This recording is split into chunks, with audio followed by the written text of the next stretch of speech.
Hi there, my name's Alan Fielding and welcome to yet another live stream video where I will be making a song from scratch using Reason 10. This time I have absolutely no idea where I'm going with this, not to say that I had any idea where I was going before with any of my streaming tracks, but yeah, this will be interesting. So I figured pretty much the only thing I've really decided is I think the last stream I did was about, I think it was 80 BPM, and I think the one before that was at 120 BPM. So I've decided I'm going to go straight for the middle and stick with 100 BPM for this one. And this will probably be the last music making stream I do this year, due to I'm not going to be doing a stream in a couple of weeks because I have other things to be doing then, and a couple of weeks after that will probably be Christmas. So yeah, this will probably be the last tune I make live in 2018. But I will be back next year, so don't worry about that. And in the meantime, I might do some like a one-off or something, like just chill out, and yeah, we'll see. Anyway, I digress. Just as is usual, I'll just go over my default rack setup. One thing I'll probably be changing for my next set of sessions is this default rack setup, because I feel like I've kind of, it's a good setup, but I feel like I've had a good amount of mileage out of it, but it'd be good to change things up. But for today, I'm sticking with it. So I've got this main master combinator here, which is hooked up to the master section output and then straight to the output. If you'd like to know why I've done that, I explain why in my last live stream video, so do check that out if you're wondering why I'm not just sticking everything in this insert section here. So I've also got 4 aux send effects ready to go. So I've got the U-Bouquet, which is hooked up to an M-Class EQ, because it doesn't have any EQ settings on the actual reverb itself. So I've used the M-Class EQ just to roll off some lows and tickle the highs a little bit there. So that's kind of a nice, I'd say roomy reverb, but it's not really. It's somewhere between somewhere between room and the DR1, which I'll get into in a second. I've got a Kong device hooked up as aux send 2, which I'm using as a tape echo device. I really love how that sounds with the feedback cranked up for feedback washes and that kind of thing. I have no doubt I'll be using that today. And I've also got the Echo hooked up to aux send 3, which is tempo synced. Unfortunately, you can't tempo sync the Kong device, the Kong tape echo. So that's an interesting quirk of the Echo in Kong. But the Echo, I tend to use the Echo as I was going to say more surgical delay, but not really, because I tend to use the modulation and kind of introduce a bit of wobble and that kind of thing in the filter. So that's a different delay device. And I've got the Synapse DR1, which I will probably be using more than anything else because that tends to be how I roll. It's my favorite algorithmic reverb available in Reason at the moment. I absolutely love the DR1. And if you're watching this and you haven't picked up the Synapse effects or the Synapse bundle from the Propellerhead shop yet, Black Friday is still happening. I would strongly recommend you check it out. It's really good. Anyway, I'm going to stop shilling for Synapse for now, but seriously, check it out. I picked up all of the Synapse effects for considerably more than they're asking for their entire instrument and effects bundle at the moment, and I do not regret it at all. I've got so much use out of them, and like I said, this is still my favorite algorithmic reverb in Reason. Someone's asked, is there a reason you don't have those in a combinator? I'm not sure what you mean. Do you mean the aux sends? I mean, I could combine them, but I don't really think it would accomplish much at this point. In fact, I think I'm probably just going to move those over there, so I could just have everything that I'm probably not going to touch that much in that one column there, and just kind of go from that.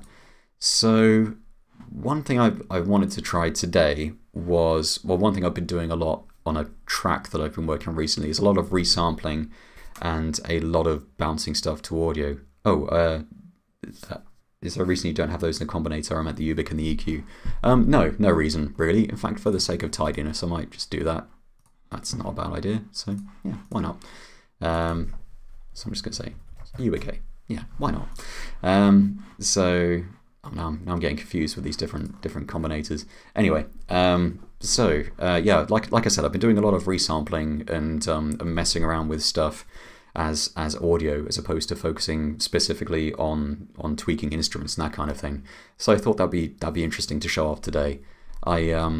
yeah, so without further ado, I am going to create a, let's start with a legend device. Why the hell not, actually? So, oh my, I should probably turn that down a little bit.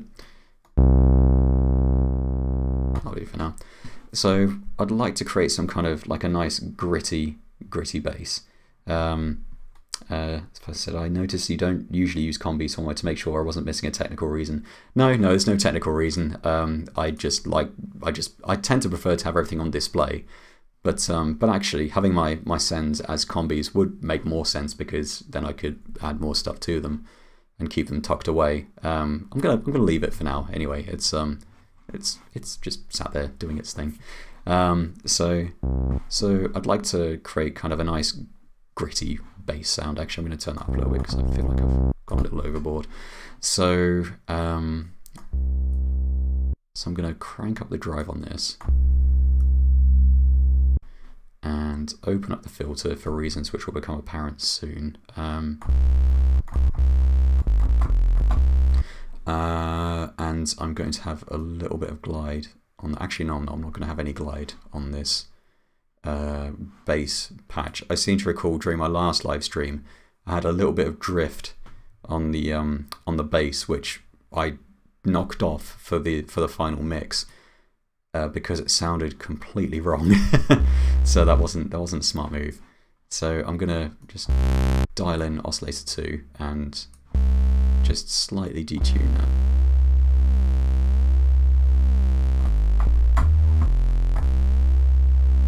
So there we go, we got a nice beefy sound.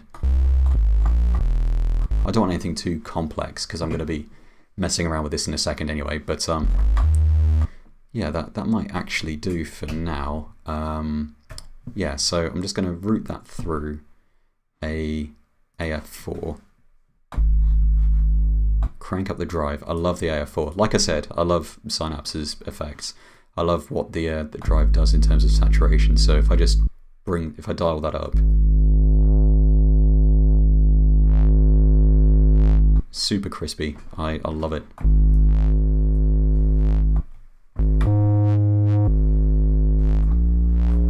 And that is set to mono. Might dial in a little bit of resonance as well. Right, okay, great. So what I'm going to do now is I'm just going to draw in a single note. So I'm just going to stick with G sharp because why not? So it's just a static G sharp. So nothing particularly interesting going on there. So what I'm going to do now is I'm going to open that filter up and I'm just going to automate the filter. And actually it's probably a little excessive, so I'll go with 4 bars. And just draw in some curves. I'm going to disable the snap because I'm not actually writing anything at the moment. I'm just going to be using this as a source of sounds.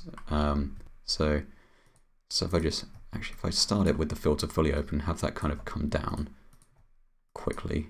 I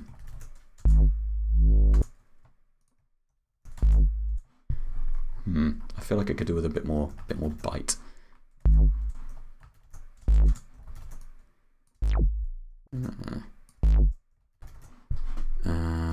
That's cranked right up. I just feel like it's missing something. Maybe there's just a bit too much going on in the lows. So I might actually roll off some of the lows here.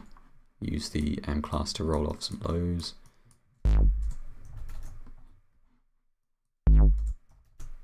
Yeah, we'll figure it out. So I'm just going to draw some more curves in here. So we've got some movement in here. I might also just have some craziness in there.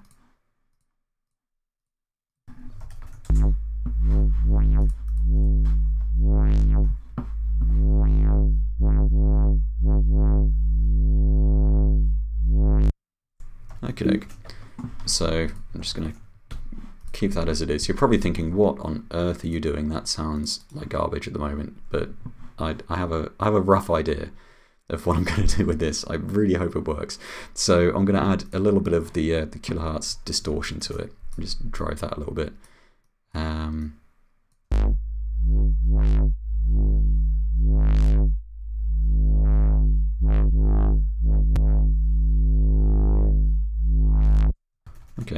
Right, so we've got a little bit of movement there. I might actually introduce a little bit of drift. Against my better judgment, I will...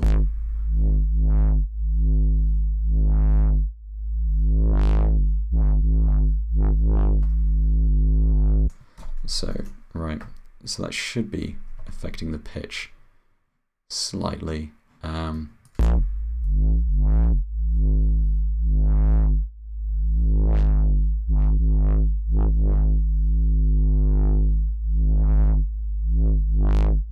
Okay, so what I'm going to do now is also add some phaser.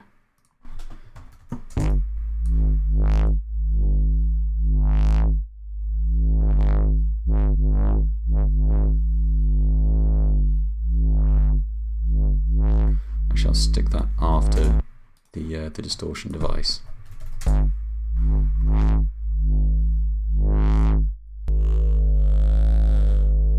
Interesting.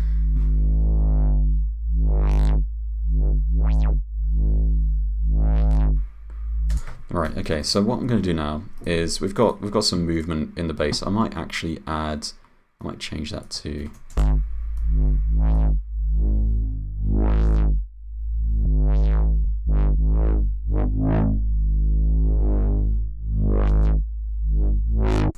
okay, so I'm just going to bounce that to audio. And so we've got this droney sort of effect, and it's obviously kind of going a bit all over the place. So I'm just going to turn that down before.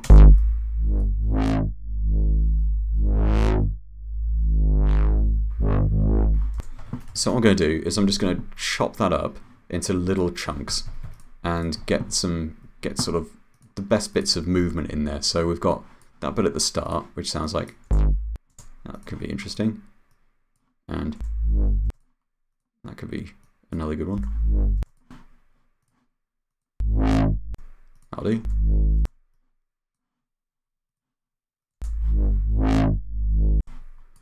I'll get rid of that little bit there because there's not a lot going on there. And chop that chunk out there.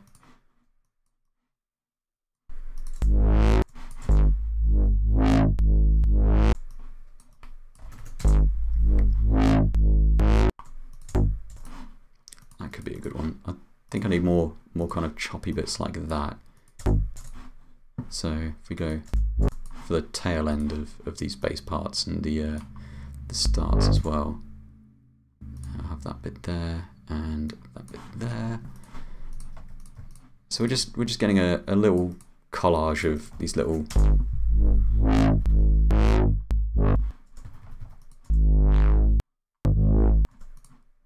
that'll do as well.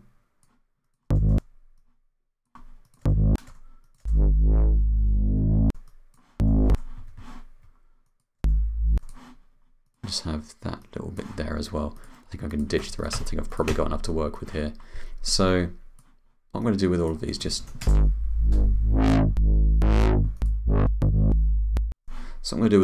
is bounce them to new samples and bring them into a NNXT.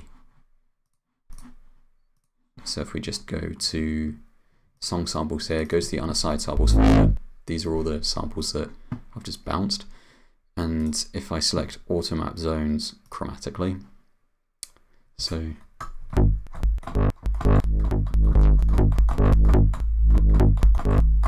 it's easy kind of little chunks of bass noise. So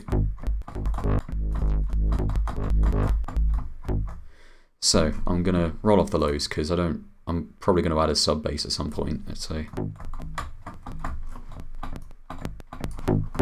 also means I can crank that up. I'm going to adjust the attack and release as well. So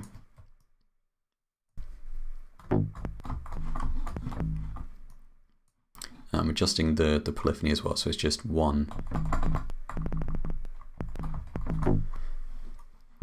Right, so now what I'm going to do is create a matrix pattern sequencer and just randomize that pattern, and let's see what pops out. Nothing. Great. Alright. I suspect that's because those notes are too low, perhaps. No. Oh, it's because it's muted. I'm an idiot.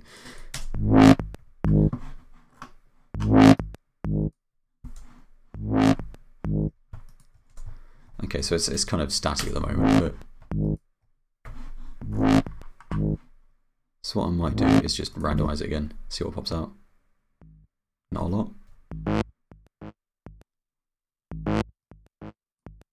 You know what, let's just draw some extra notes in here.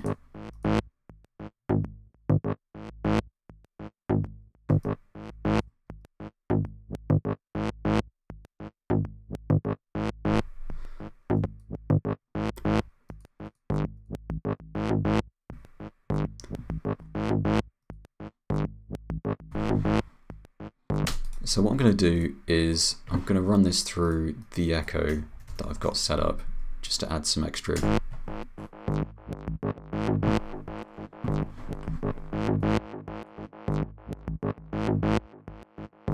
And just turn the filter up as well.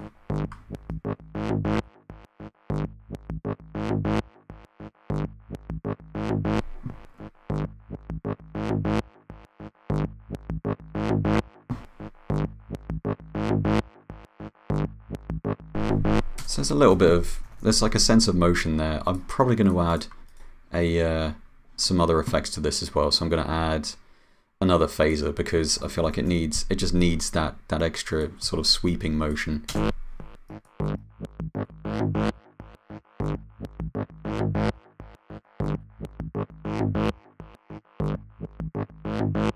What I might do as well is add a kilohertz disperser. Disperser.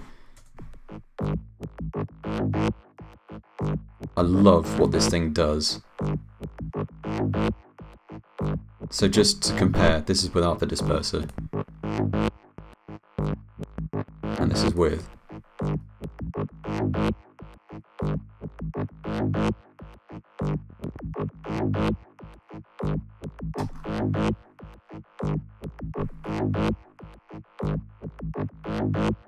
So right now it's quite a simple thing, but the great thing is I've got this pattern that I can mess around with. So I could paste that into pattern 2, so this will sound the same. But I can also select alter pattern.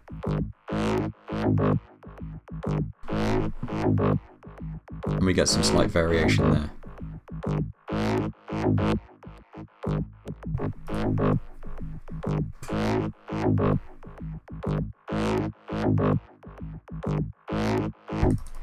Right, okay, cool. So what I might do is, I feel like it needs just a little bit more grit.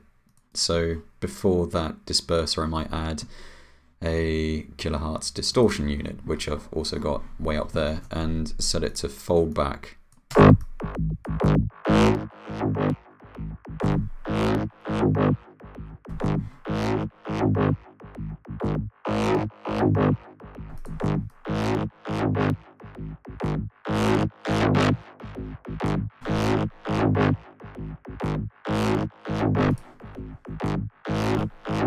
So I've got this kind of simple little bass pulse going on. I'm going to get rid of the original legend because I feel like at this point I don't really need it anymore, but I am going to shift all of this down one semitone because I want to. So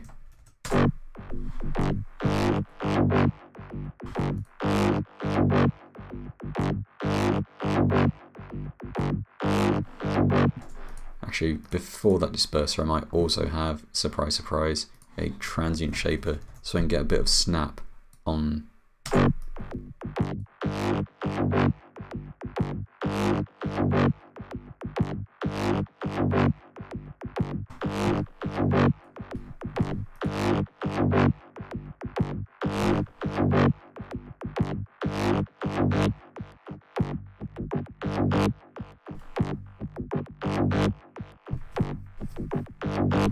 Okay, cool. So we've got something going on there.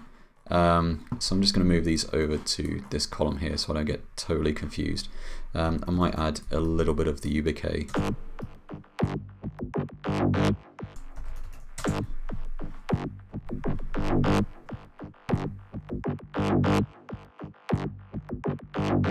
Right, I think it's time to add some kind of drums. I think I'm going to use the same trick I used a couple of weeks ago, well, a couple of sessions ago with the NN19, and bring in some of those bounced Patternarium samples, which I had prepared from beforehand. So if I just bring them all in, oh no, I can't open all of them. So if I auto map all of those samples, we should have. So I've got an interesting little glitchy kit there. I'm going to create another matrix device. So you might be noticing a theme here. I'm relying a lot on matrix devices to get ideas going. So I'm going to randomize that pattern and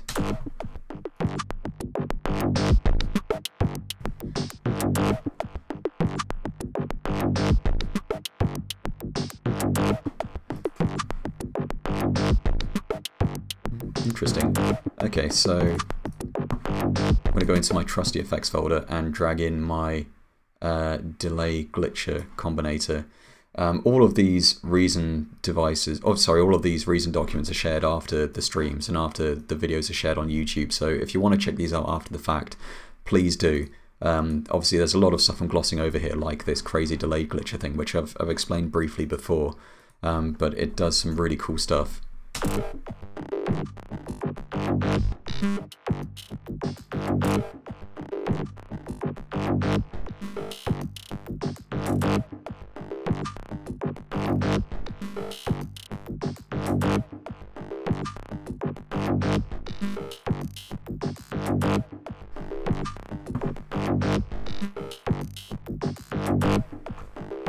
Someone said, I think you would like R&D. I have been very tempted to pick it up. That's the Electric Panda player for Reason. Yeah, I've been really tempted to pick that up. I might do still. I feel like I'd probably get quite a lot of use out of it if this is anything to go by.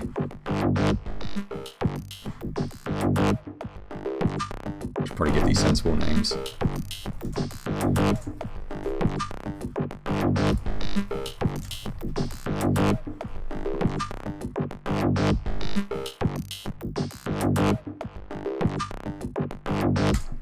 Okay, cool. Someone said Pretty Hate Machine vibes. Oh, I love that record. So let's see. Right. Okay. So I feel like I should probably add some kind of drums to this. Kind of feel like I want to go for a more. I'm going to use the Evolve Free drums again because I love those. A more sort of. No, not that. Yeah, something. Let's turn that down.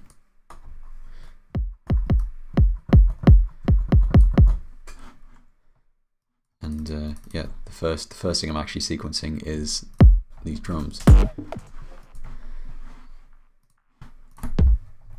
Let's find some snares. That might work. I remember 20.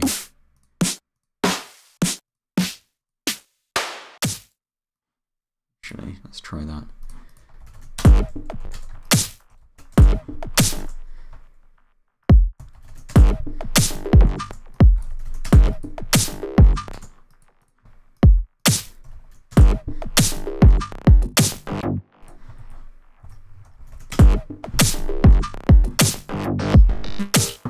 What the? Oh, right.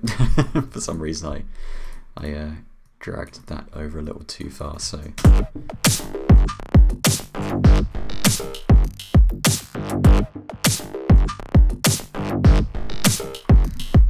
Right, I'm going to try something that worked for me earlier in the week, and it's worked for me before with the kick. So it's I like the kick, but it could do with a little more beef without overpowering the mix. So what I'm going to do is I'm going to use an M-Class EQ and boost it around sort of the 150 Hertz mark with a just a couple of dB with a relatively narrow Q curve, so it'll be around 100 to 200 Hertz, just a little bump there. I'm going to roll off the highs because it's a kick, we don't really need those too much. And I'm going to stick that through a disperser and set that to about similar sort of range, so about 120-ish. Turn the amount down. Let's hear how that's coming on.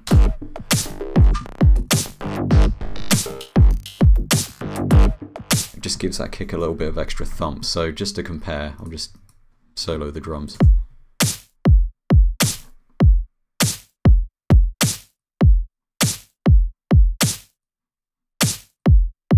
I might adjust that.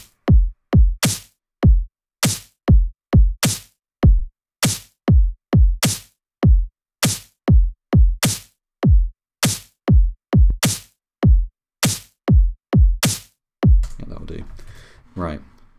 So it just kind of smears the drums a little bit.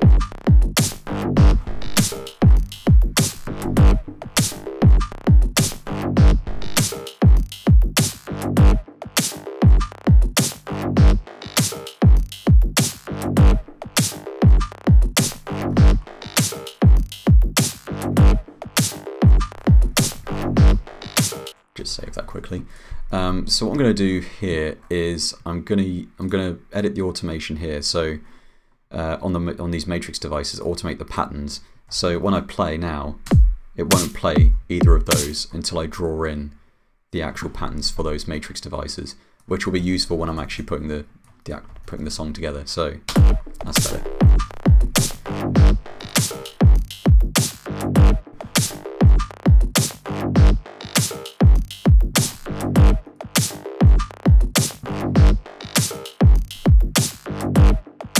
So that's kind of cool, and I haven't really done a whole lot with it yet, so I'm going to go back to Old Faithful Poly 6, because I might have mentioned this before, I do kind of love the Poly 6.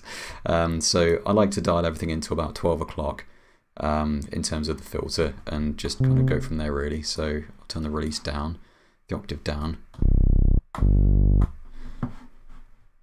and actually I'm not sure that's going to be super appropriate for this, but I will try.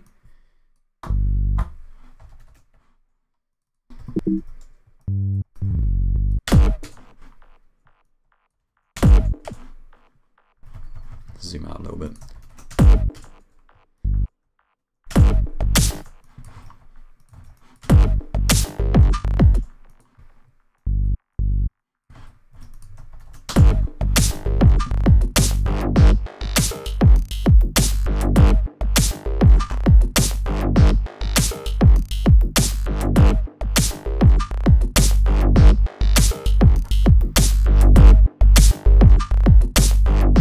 Because I've got the kick routed to its own channel, what I'm going to do now is open up the kick channel and set up an audio merger and splitter, a spider audio merger and splitter, and split that into two. So it's going to the mix channel for the kick, and a separate split channel is going to go to the dynamic section of this sub bass. And I'm going to turn on the compressor here, so it will duck. It will duck that sub bass every time the kick comes in. So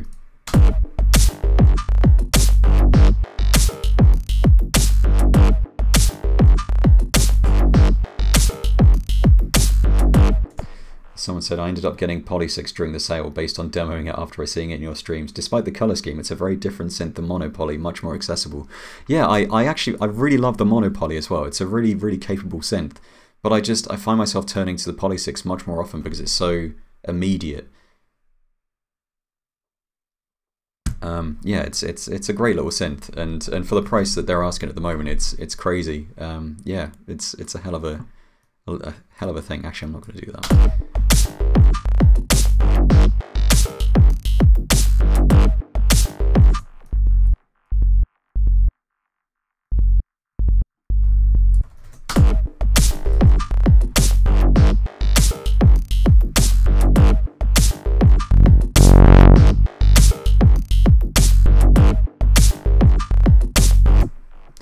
So I've just dropped a few of the notes there.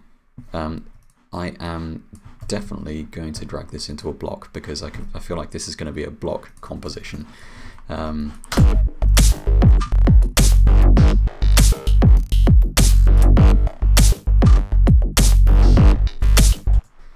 if I just change that pattern to a 2 there,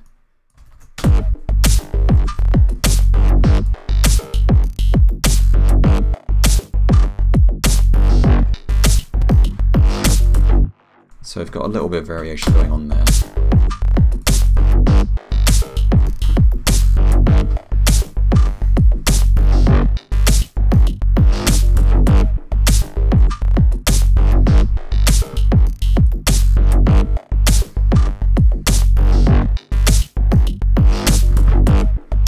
Right, I think it's time to draw in some hats, but this time I think it'd be kind of cool to go a little weirder with the hats, because I feel like before I've just kind of drawn in a few closed hats and kind of left it at that. So I'm gonna turn the length down on that, so we've got a more clicky kind of hat sound, and I'm gonna just create a new note lane and zoom in and kind of go a little nuts. So one thing I really like about one of the recent updates is they've increased the grid resolution to 128 notes, which sounds ridiculous, but for this kind of thing is super useful. So I'm just going to draw. I'll draw two notes, then I'll have one space between them, then 2, then 3, then 4. So we get this. We'll get this kind of very quick sort of descending effect like this.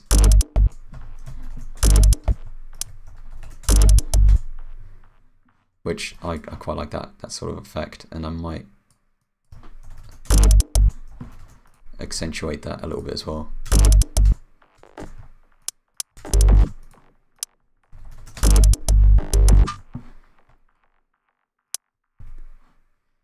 Someone said Adam should definitely have an affiliate number. It's not my intention to shill all of these devices. I genuinely, like, if you see me using stuff during my streams, it's because I absolutely love these devices. Like, I love Disperser, I love the Kilohertz effects, I absolutely love the Poly6, I love the Synapse stuff. I'm not just saying that because, you know, because I feel a need to sell this stuff. It's just I love all these devices, and the more, you know, I just want to share them with everyone because they're just great. So I'm going to do sort of the reverse here and have that. So that's 1, 2, 3, 1, 2, 1.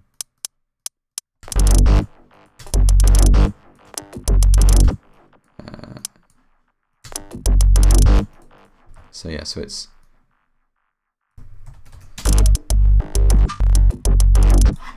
oh yeah, someone has pointed out, Colin, you have a t-shirt. Yeah, I do have a Kilohertz t-shirt. Okay, yeah, I am sort of shilling their stuff a little bit, but it's because it's really good. Like, I wouldn't use their stuff if it wasn't good. I am the worst at this whole kind of sponsorship affiliate thing, I'll tell you. Yeah, I'll use your products and I'll do a terrible job of encouraging people to check them out. But nah, I love it really.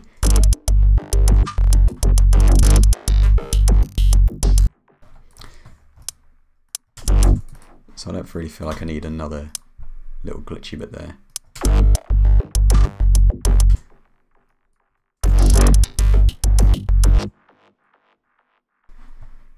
So what I'm going to do is I'm going to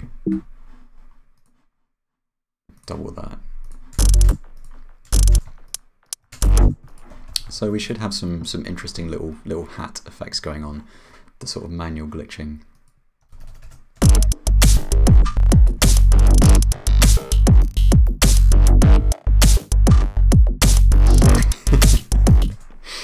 Now don't misunderstand, Adam, you're shite at selling them with words. It's the music that's moving units. That's good, that's good. Don't trust anything I say.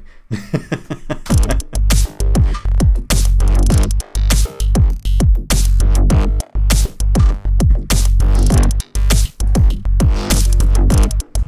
feel like what'd be really cool is if I create a new mix channel for those hats. So we've got like a nice little hat kind of pattern going, and I'm gonna accentuate that with one of my buffer pattern and trigger device combi things here. So let's see if that works.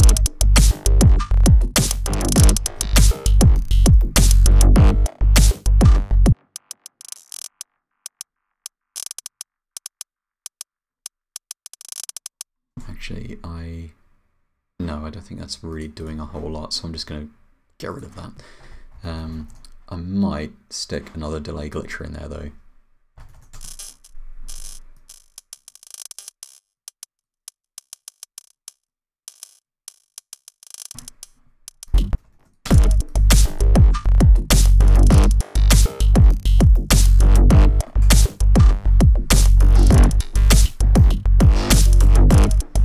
like at some point I'm going to want an open hat, but I'm not going to go crazy with that because I feel like I'm going to need that to kind of keep the rhythm steady.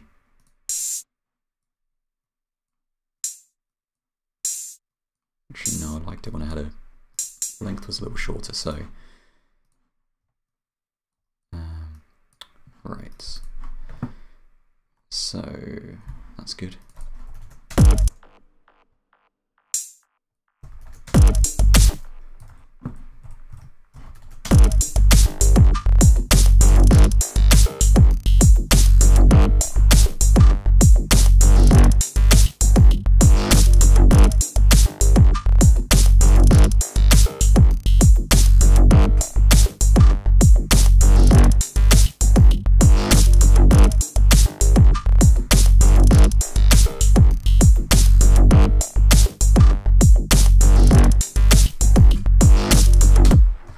I like where that's going, and also interestingly, I haven't used any VSTs yet, which is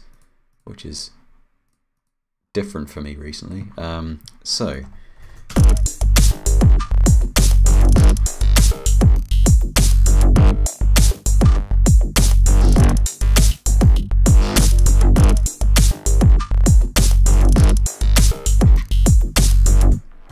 right, I am going to go into my patch library and grab a couple of bits. I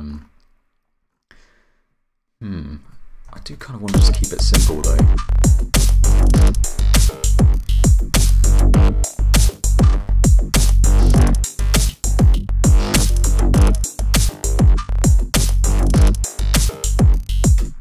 I feel like I want to do something with that poly 6. Just so I'm going to create a parallel channel and use that to kind of tickle the highs a little bit with that bass. So if I turn that down and just solo those, I'll create a separate group for those as well.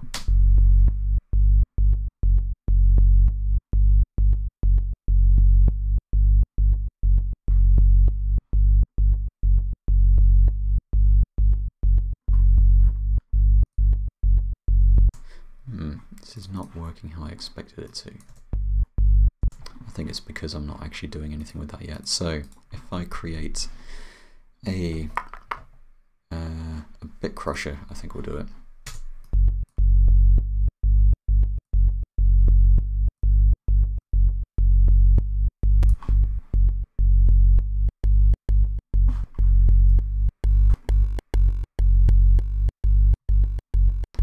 Right, what I might do is create a pulsar to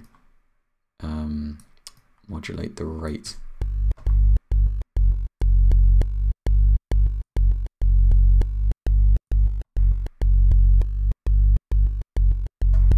So I have a little bit of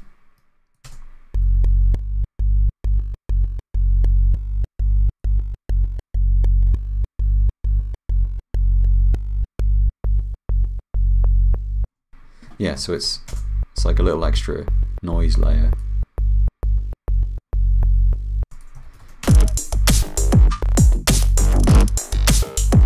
That's kind of ridiculous. I feel like I need to boost that before it hits the output. Actually, no.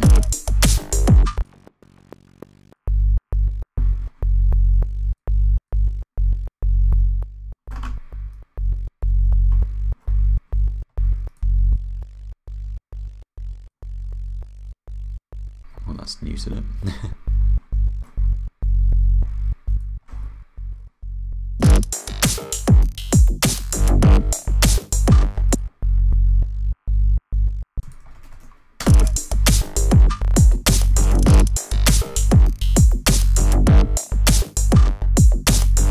Also, I should probably remind everyone that I'm currently mixing on headphones, so if this sounds completely wonky, that will probably be why. Yeah, obviously the low end response on these is not the best.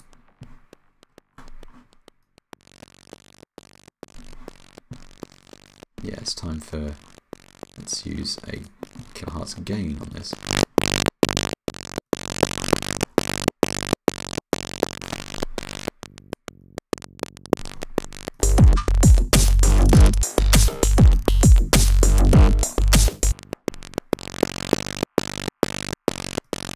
So one thing I'm doing here is I'm using the SSL to kind of feed into the insert effects, which is kind of a nice way of introducing kind of an extra bit of gain or saturation into the signal. So this is completely massively overdriven at this point.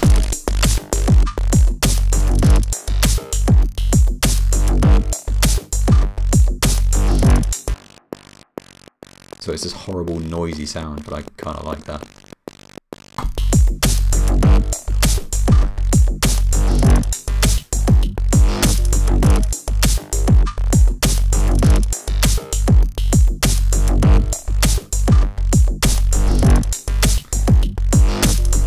I think it's time we added something vaguely melodic to this as well, because otherwise this could go on for a while.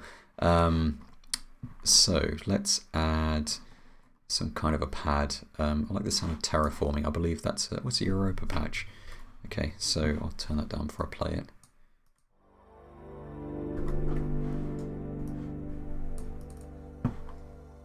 Oops. I find it helps if you zoom out instead of zooming in.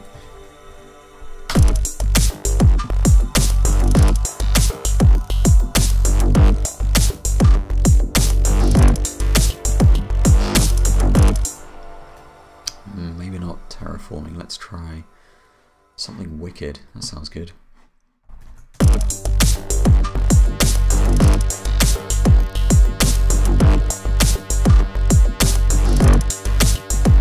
I think that could work as a one-off effect, so I'm going to add a bit of reverb to that.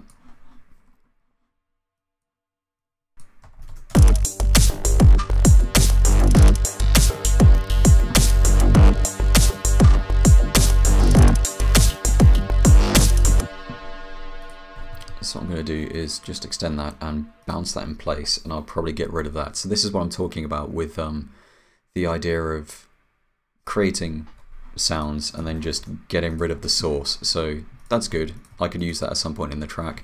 I don't really need to hang on to that, so I'll just get rid of that. If I need to process that further, I will do it with the audio. So I'll take that out of the block because it's not really something I'll need in the block.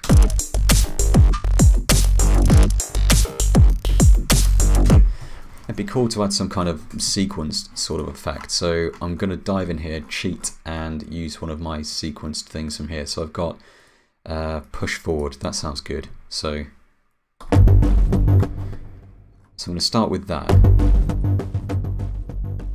I believe that's from Europa Relay. So I'm going to start with that as a source sound and just do the same thing again.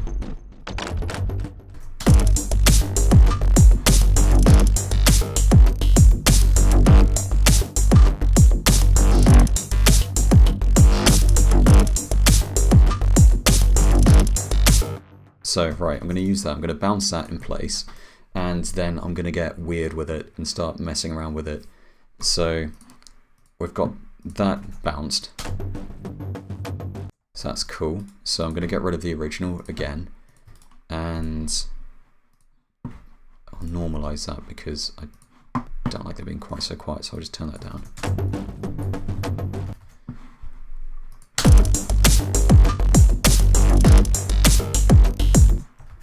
So an obvious kind of example of what you can do with audio that you can't do with sequence stuff is I just want to reverse that bit there. So, and also say I want to just cut that out.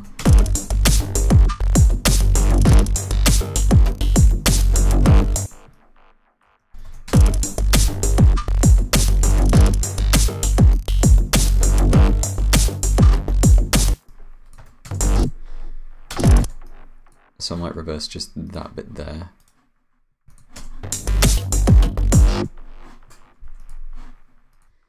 And I mean, you could do this without audio, but it's there now.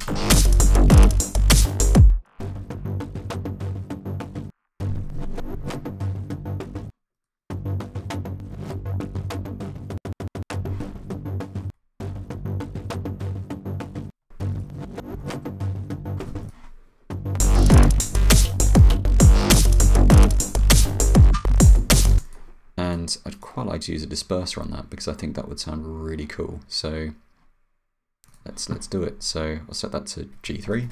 That's good.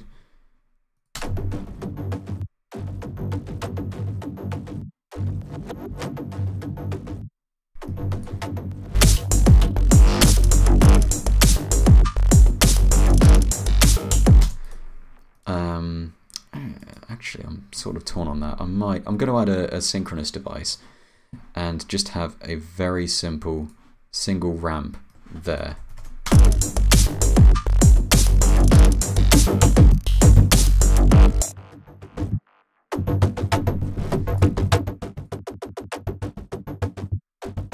So it gives it a more kind of choppy feel.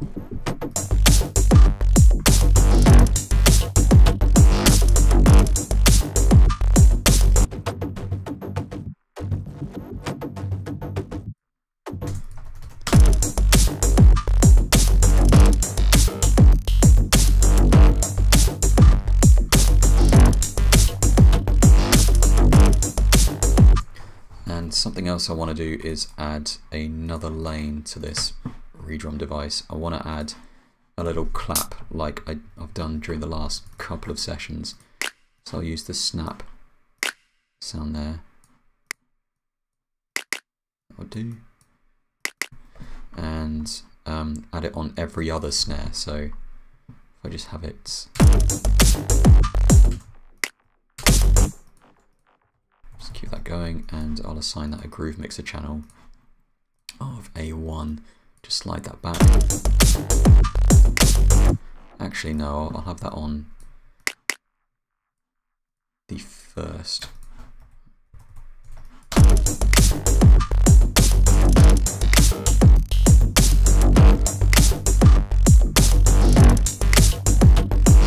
Actually, no, I'm going to have that on every snare because I really like what that's doing.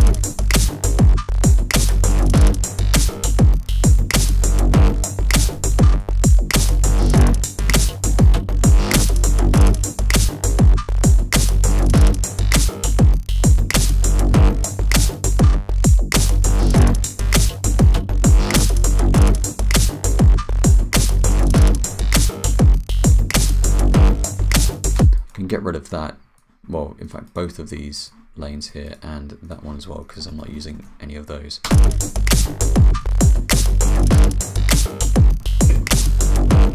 Right, okay, so I'm going to go into my patch library again, my old faithful patch library, and let's have a look at one of these. Whatever I use, I will... Yeah. Ooh, it's a Parsec patch. Let's try that.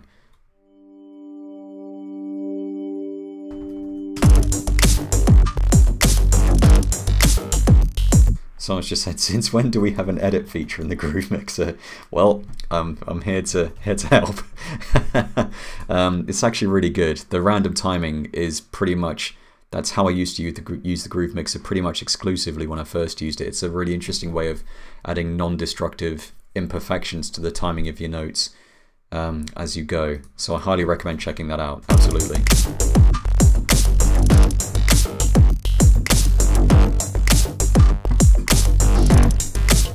Not sold on that Parsec patch, I'm afraid.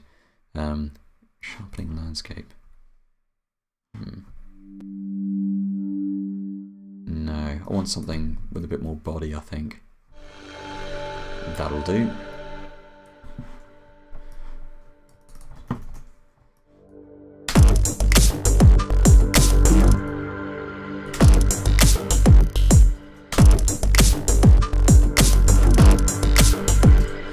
Someone said, hi, do you have time for a track feedback?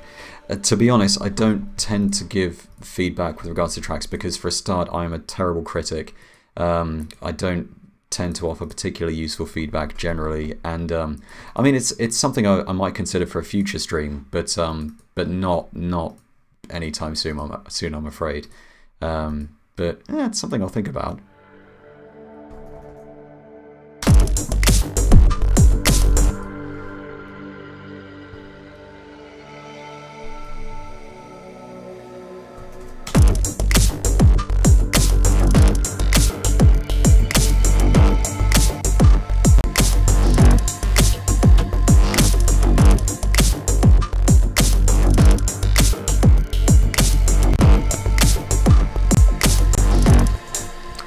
So I think it's time to extend this block, and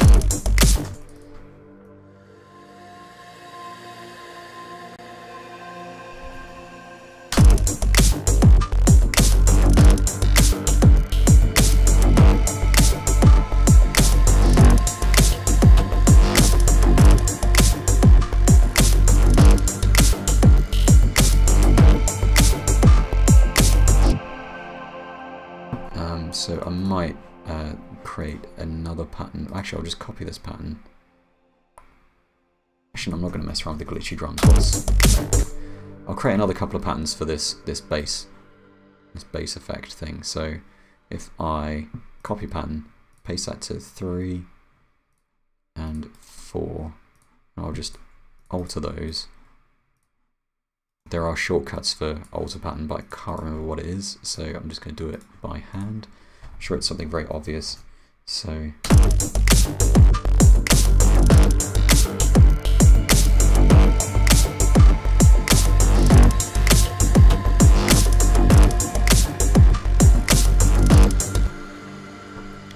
if I just use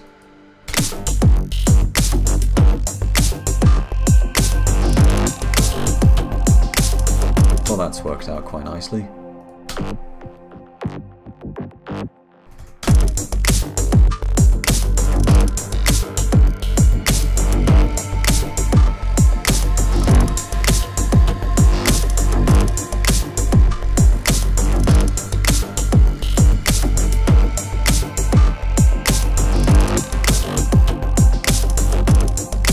Actually, I might save that outside of the block so I can use that as more of a fill than anything else. So I might create another pattern here and just paste that in,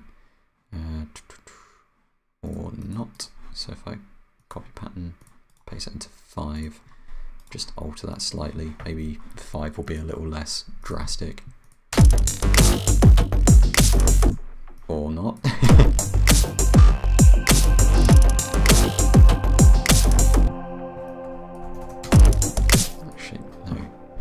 Right, so if I just play that.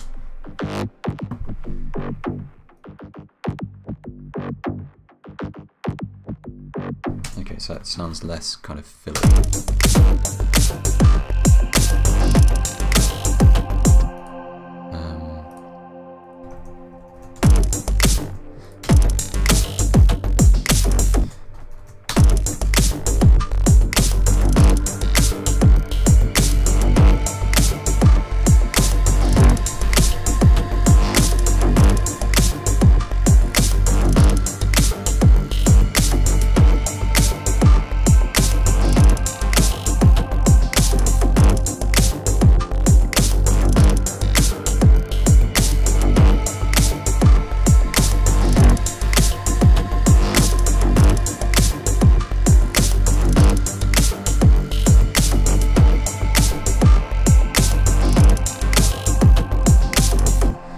Probably.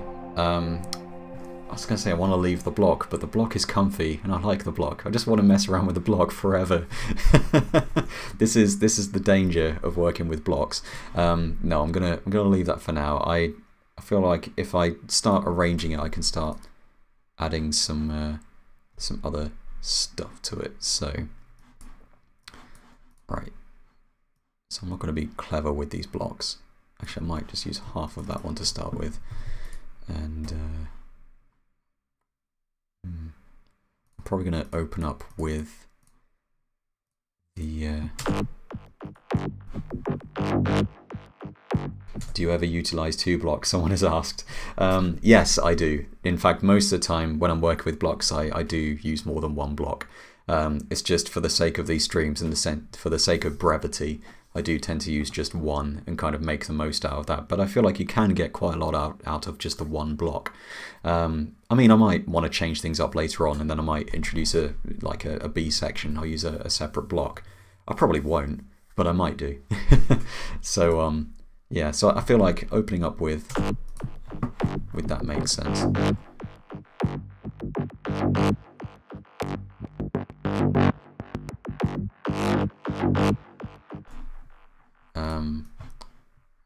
So what I might do here is bring in a 3 there. What have I done here? That's the problem with using grid snap on the arrange view, is that I do tend to make mistakes.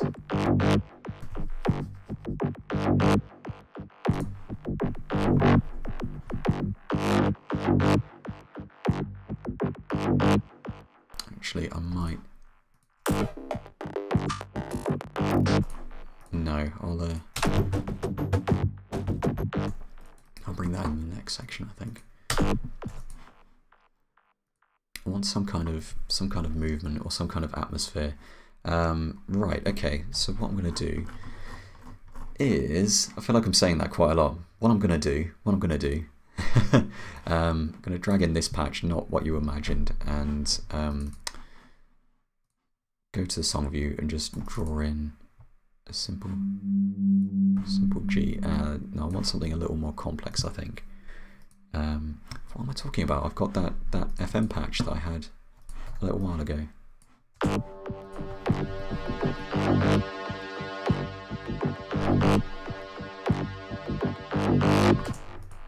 think it'd be interesting to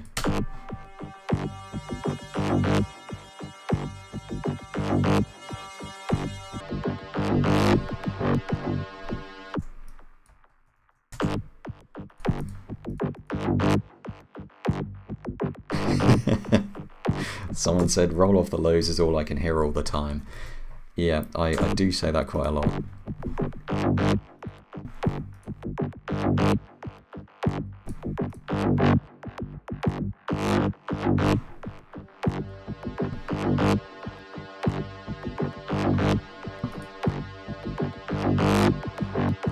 Nah, I think I need something else in there.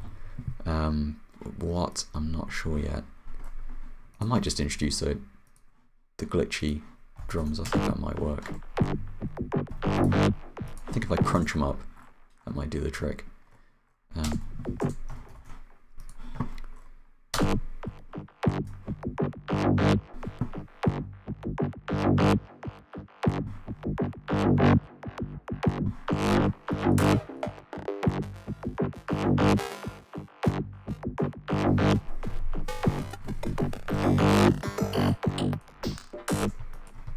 Then I think if I just introduce the main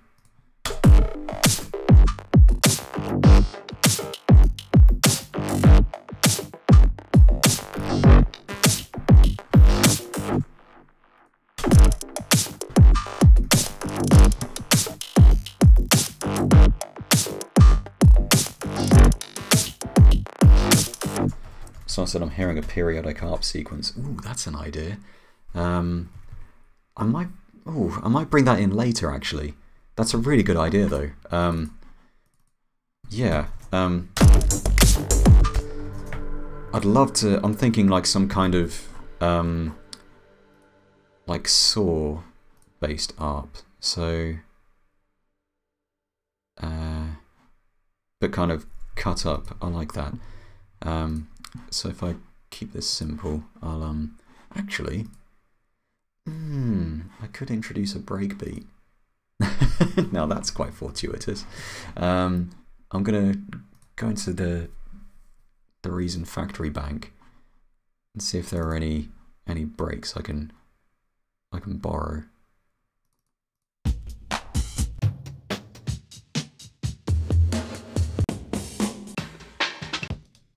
Nah, I'm regretting this idea immediately. Actually, oh, I don't know. I do like breaks.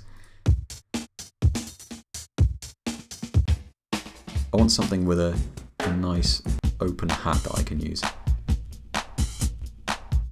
But I want to have that as a Dr. Rex device, so...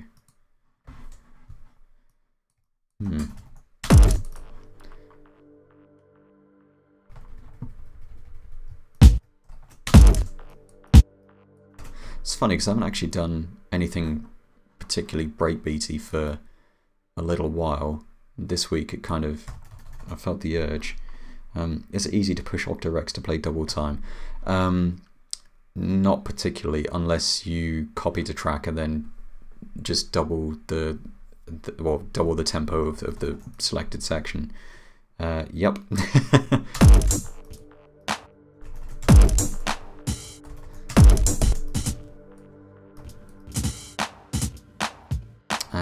Could have done with something with a nice snare.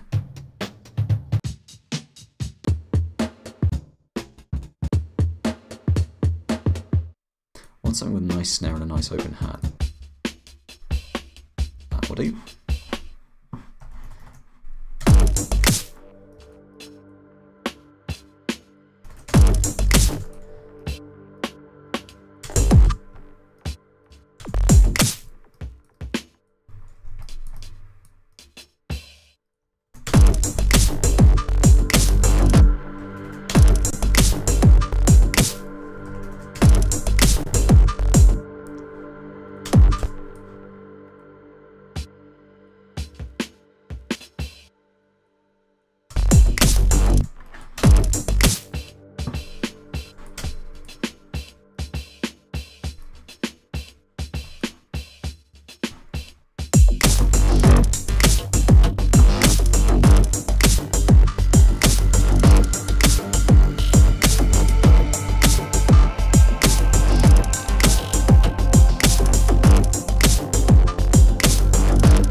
Realised I haven't used the pulverizer in a while, so I think that might be kind of cool here. So let's throw the pulverizer on this and squash the crap out of it.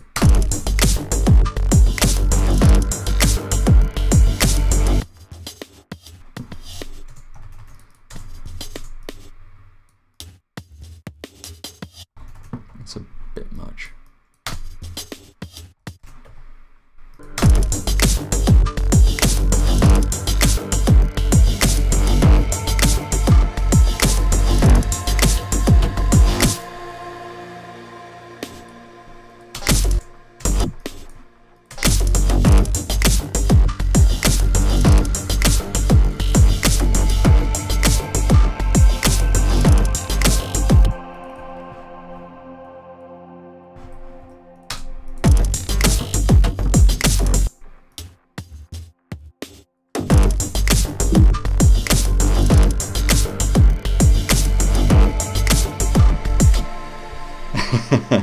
Expects that if Adam had RX 950 it would be on this breakbeat already.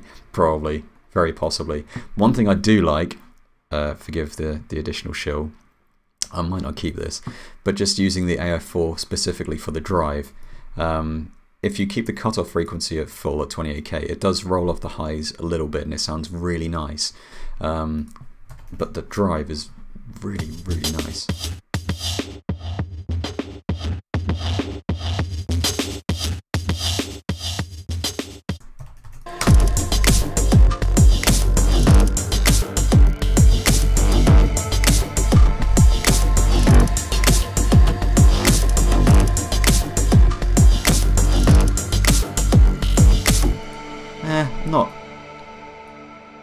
I'm not dissatisfied with that break. Anyway, I'm not going to obsess over it. I'm just gonna go with it. Actually, that works really nicely as an intro. So if I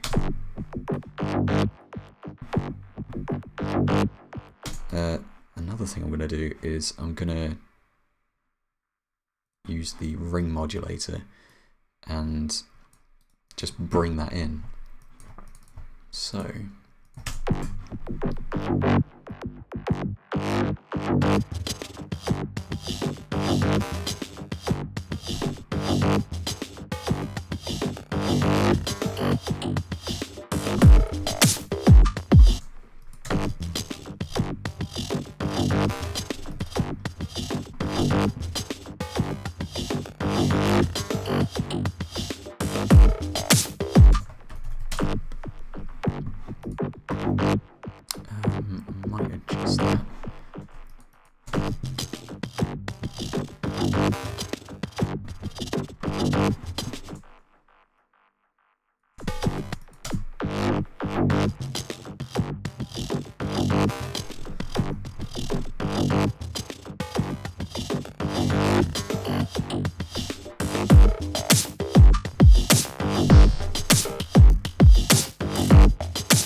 yeah, I'm going to use that as a sort of transitional element.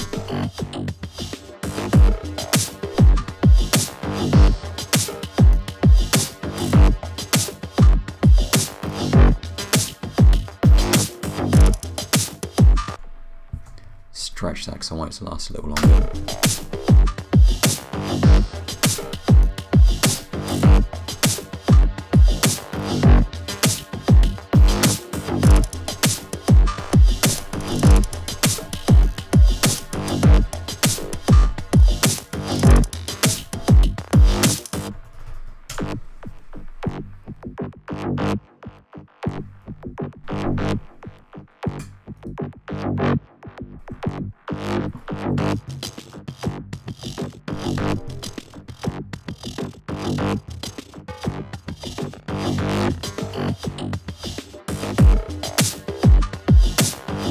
Nah, that's still not doing it for me. I want something.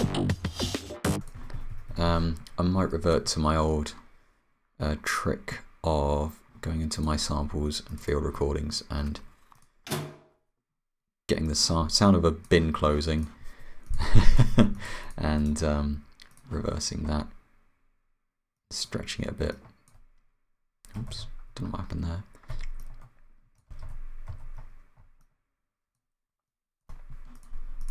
Just fade that in and drench it in reverb.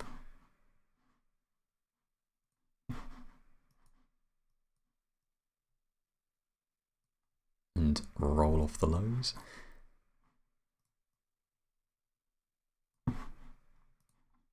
And there we go.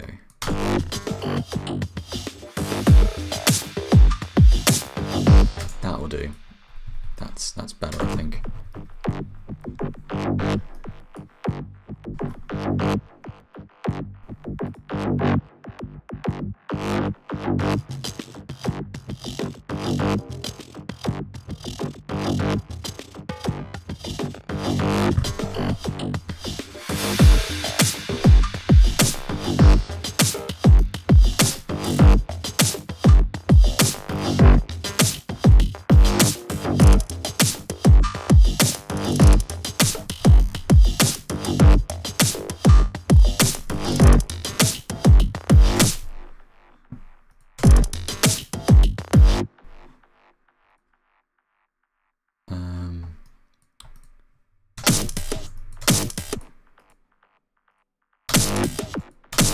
That's good, yeah.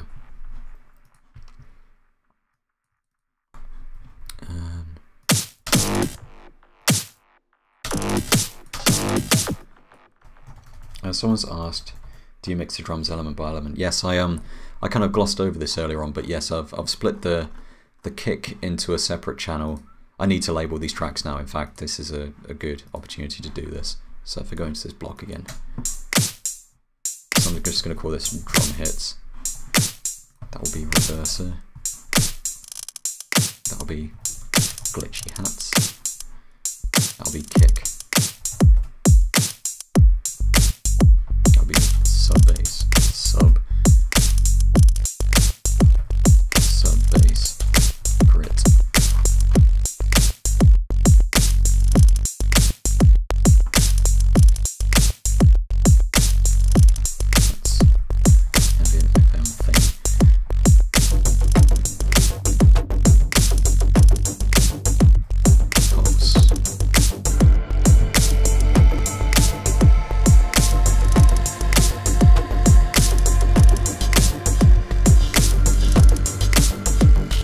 I'm actually kind of surprised at how well that breakbeat works.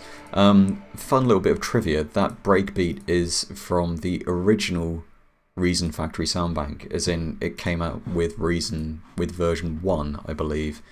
So that was back in 2002, I think. So yeah, so nice little bit of trivia there. Sometimes old sounds do work.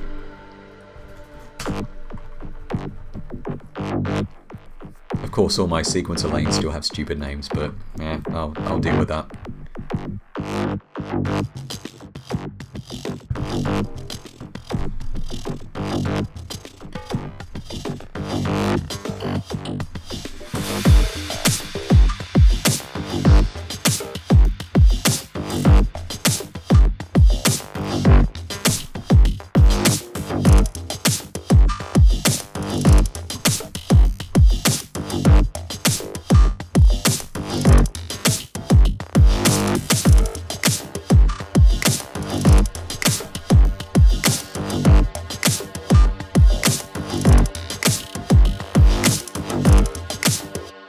Reason 1 was already out in 2000. Man, I was behind the curve. Oh yeah, because I think I got it in 2002, and then I picked up Reason 2 very shortly after I got it, so I only just got in on the Reason 1 bandwagon. But I was using Reason 1 in I was using the demo of Reason 1 in 2001 and sampling a lot of stuff out of it using the Matrix. So, yeah. Waiting for your vocoded R voice going through Kilohearts Transgate. Ooh, that's an idea. I may do that later on.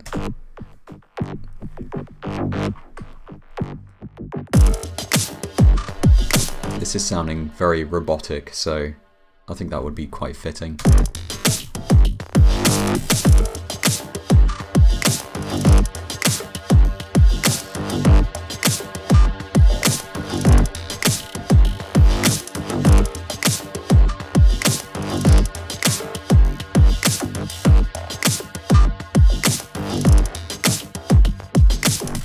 Can I put a link of this stream on Reason Users Facebook group? Yes, please. Please, by all means. I probably should have done that sooner myself, really.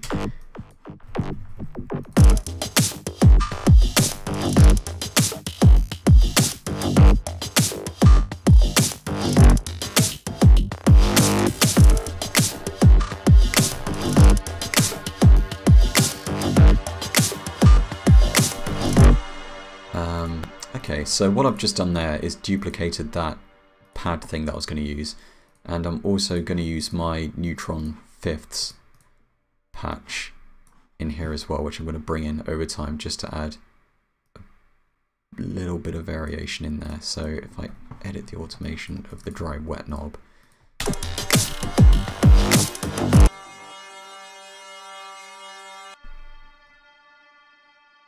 needs a bit more, I think.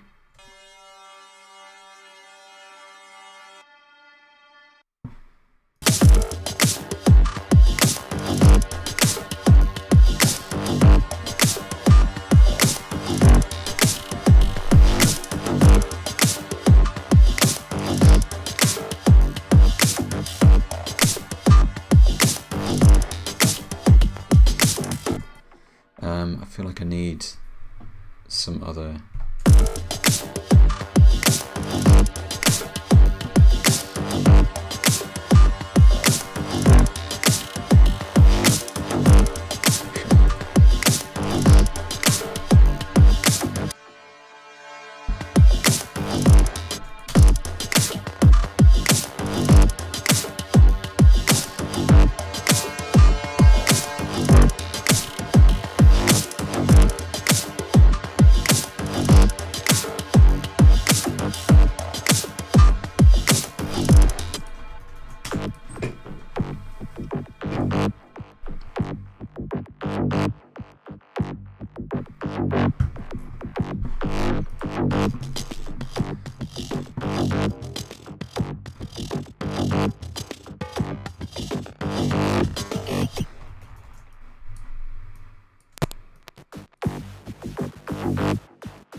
realised there's 2 elements I still haven't introduced yet. So.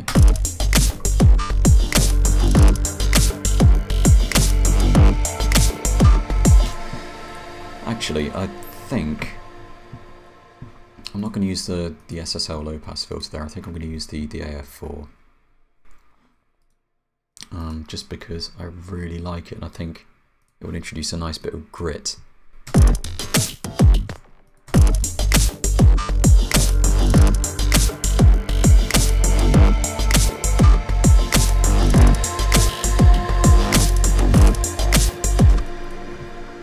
Just a touch.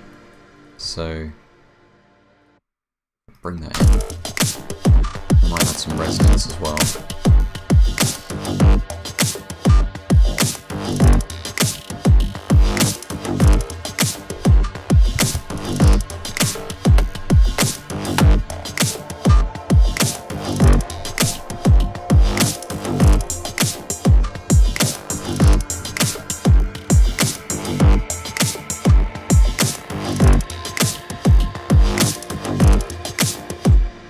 Yeah, I don't think I'm going to introduce that. Actually, no, I am.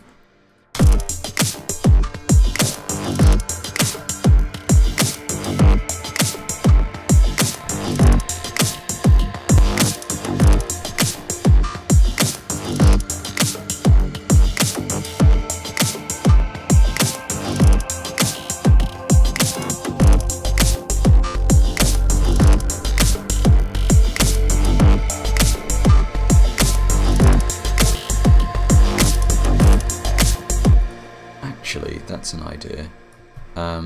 Instead of playing that full pad pattern, I'm going to use the Kong delay. Have some nice delay washes. I said I was going to do that, and I still haven't, so...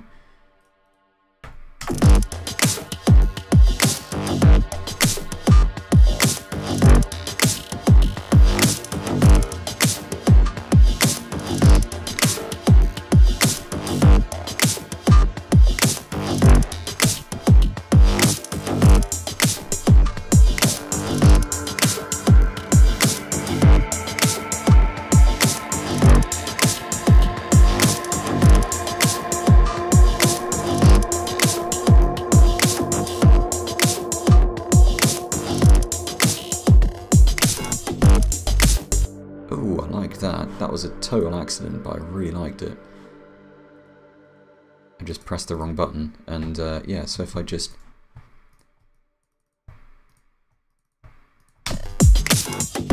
That's cool, I really like that. So just to show what I've just done, is I've just automated the distortion type on the bass effects. What? Was it on the... No, it wasn't. Oh, what have I done? I'm sure it was on that. Well, whatever I did, I liked it.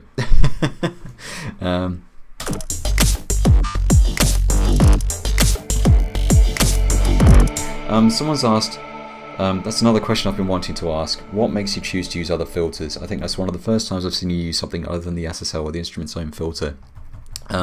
Simple answer is the sound. Most filters have their own unique characteristics. In the case of the AF4, I really like the built-in drive, because it adds a really nice kind of gritty element. It's on a lot of the Synapse effects as well, including the RM1. I think it's the same kind of drive. It just imparts a really nice saturated feel. There's saturation effects and drive on the Europa filters and some of the other rack extensions as well. But there's something about the AF4 that I really like, and I've really just like, even if you use the filter without the drive, it can sound really, it can kind of go from really buttery smooth sounds to really kind of distorted gritty sounds. It's a wonderful filter.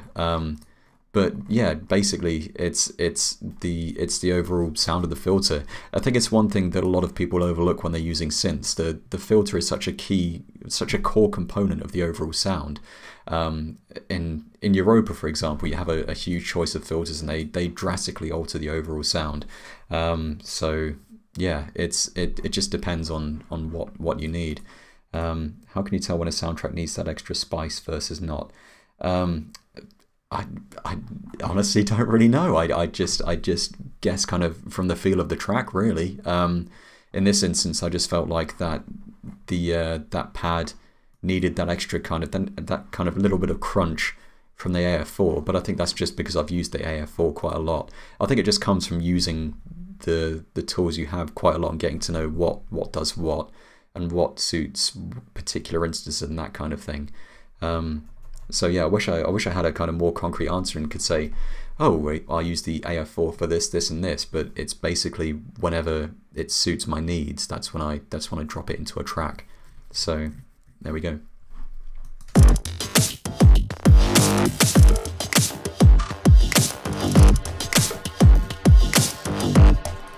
I might have that coming a little more.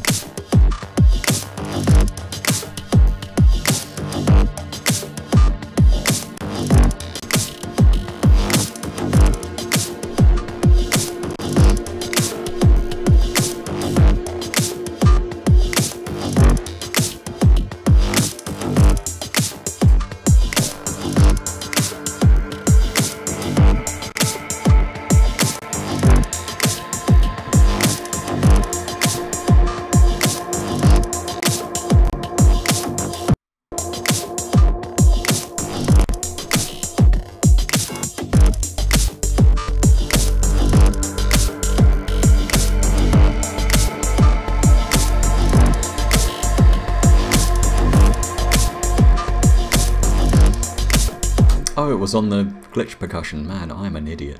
It's been a long day. Yeah, that's cool. I like that. Someone said, is that crunch something you couldn't replicate in a pulverizer instance? It's all about the character that you're after. I love the pulverizer, but there are things that the pulverizer could do that the AF4 can't, and vice versa. So it really depends on what you're after. It's just different devices suit different instances. Like on the breakbeat, I've got the pulverizer going on there, and it suits it perfectly because I just wanted something to massively squash it, and the pulverizer is really good for that. It's just different. It's different.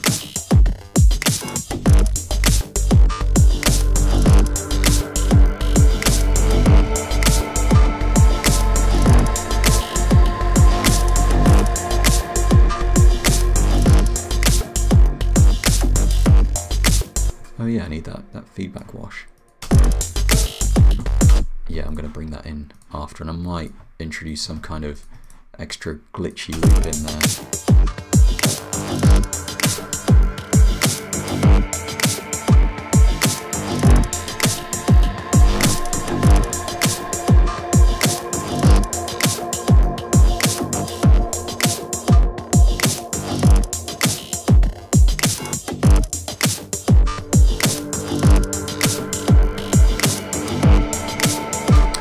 I think it's time to bust out my first VST of the session, and I've just saved it just in case, and that's going to be Old Faithful Reactor, and I'm going to use Roidos to get a glitchy pattern going because that's how I roll these days. So I'm just going to fire up my modified version of Roidos, which I covered a few videos ago. Just in case you haven't watched that video, this is a reactor ensemble called Roidos, which I absolutely love. It's free, check it out if you don't have it already and you own Reactor. But you can load your own samples into it, and I've done that using a bunch of one-shots that I sampled from a bunch of drum machines, mostly Microtonic, and then clipped the end off them. And I also modified the ensemble so the randomization function works a little differently than it did originally. But I've covered that in another video, and it's a little boring, but it works basically. So I'm just going to fire up a preset because I'm boring and tweak it a little bit.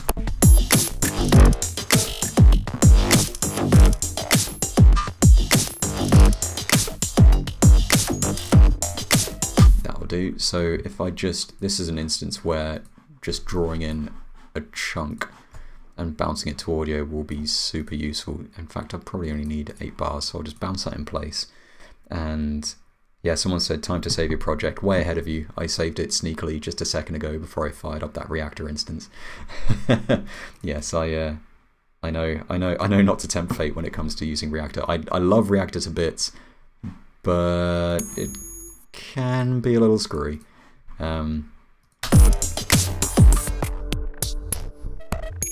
So I'm gonna roll off the lows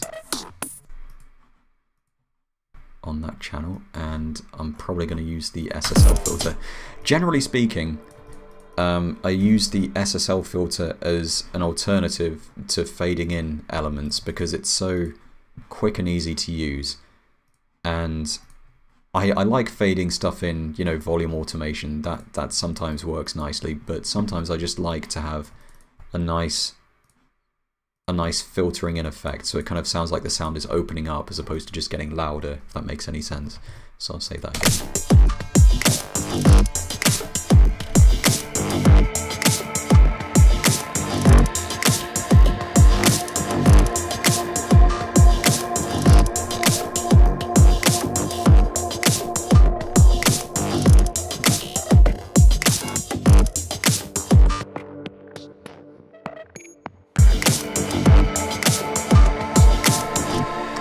There's one hit in there which I'm not a fan of.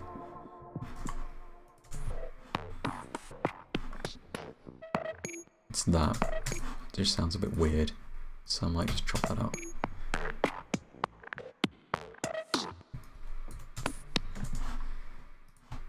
And I might also double time that in a second.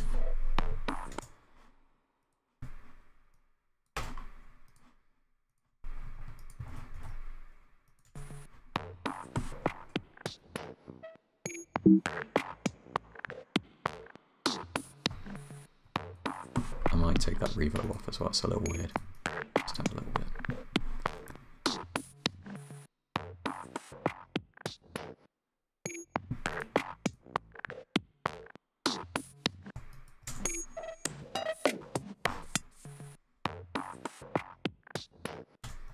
So I probably should have sorted this out at the source, but never mind.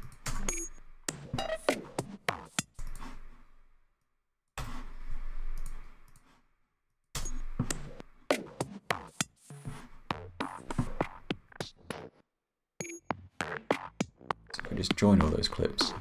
I can just treat that as a single clip. So there we go. So we've got this nice little percussive loop built from the same samples I've used in that NN19, but treated differently.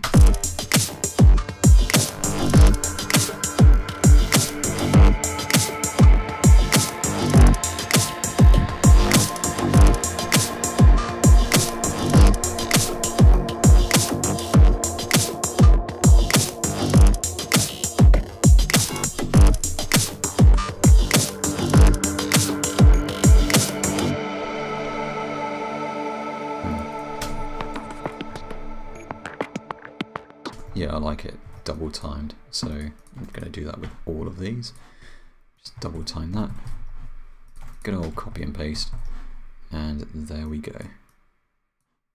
So the first few, yeah, in fact I might just do that with all of them.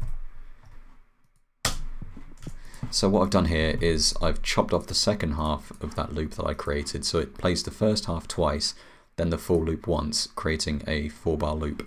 So it just varies it up a little bit, so the final section sounds a little different.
just thinking. Yeah.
So I'm just going to mess around with this FM thing that I created, just add a bit of remodulation.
Yeah, I really like the idea of adding a sort of chopped up vocal thing, so I might try that.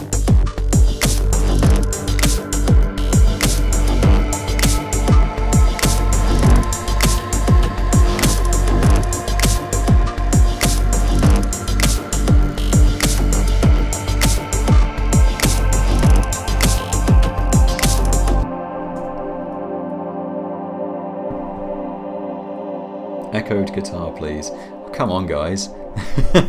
Give me a break.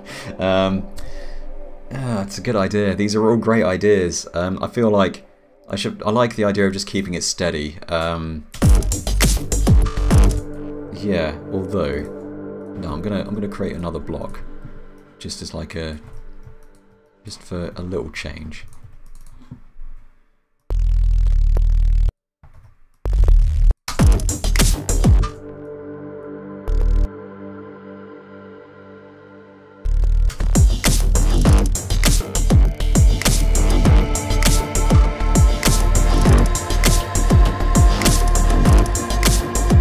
This is the point at which it comes undone because everything is bounced and tied together. So.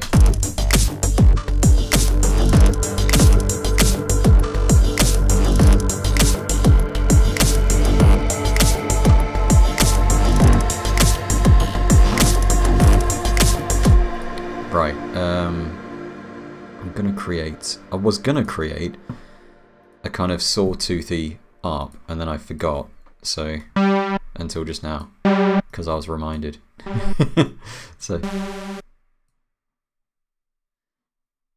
if I just keep that nice and simple, so it's just a multi-oscillator in Thor.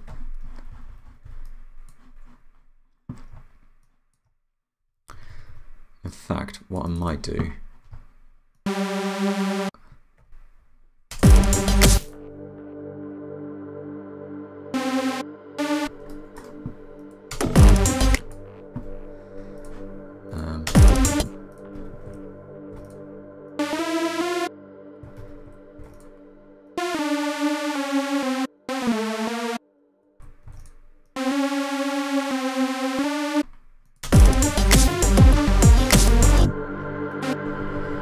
I know that sounds really, really naff at the moment, don't worry, I'm gonna play. In fact, I might not have a... Yeah, I think that's better to work with. But I am going to... Actually, no, right. Don't need that. I'm just going to adjust the tuning of both of these. I'm going to send filter 1, filter 2 to filter 3, left in, and filter 3, right in.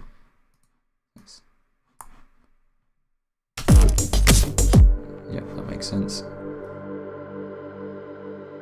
That's about 75, 75. Scale, amp, env. This is all described on the back of the Thor, by the way. This is just a habit I've got into. So this is how you get stereo separation with Thor. Ooh, that is way too loud.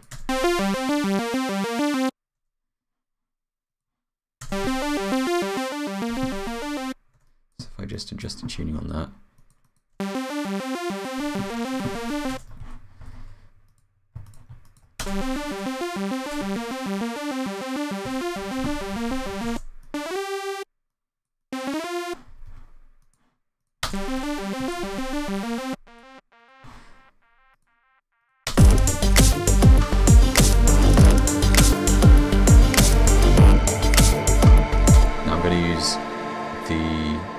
Tables actually, and then I'm going to use LFO 2 to control oscillator 1 position, LFO 2 to control oscillator 2 position, invert those, so we should get some interesting effects when I set it to the sample and hold type waveform. So we'll see. This could be rubbish, but we'll find out soon enough.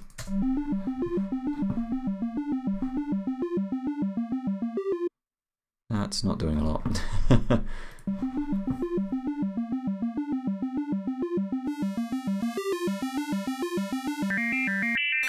good lord.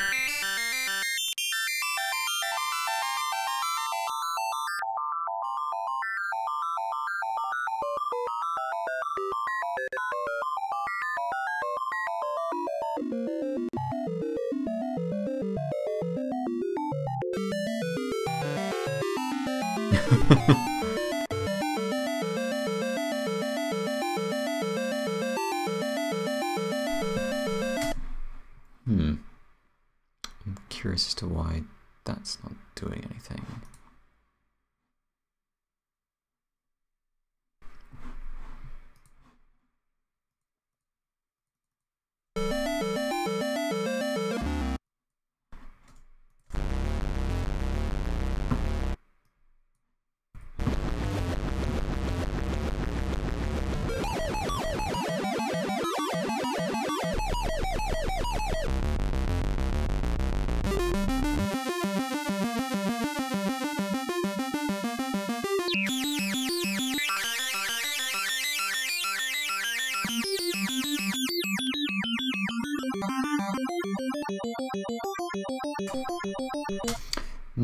I should have stuck with my original plan. I'm just going to ditch those and just stick with some simple saws. The wavetable oscillators are not working for me. So I'm just going to join those up and bounce them, and I'm going to play with those.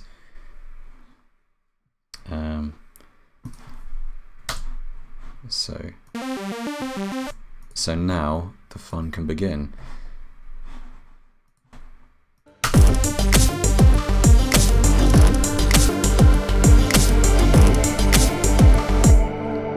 So I'm gonna use a synchronous effect on here and just have a look in the factory bank and see if there's anything that suits my needs. Let's try stutter. Method gate, that sounds fun.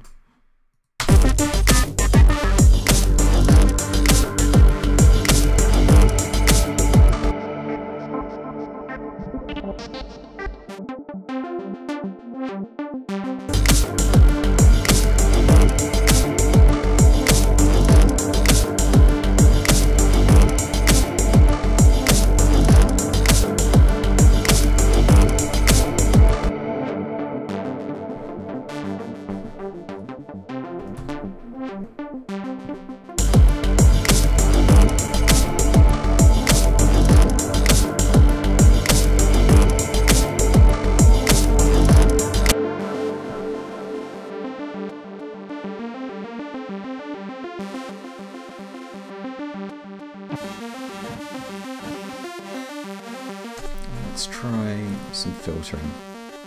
Let's try a drum loop mangler, that sounds fun.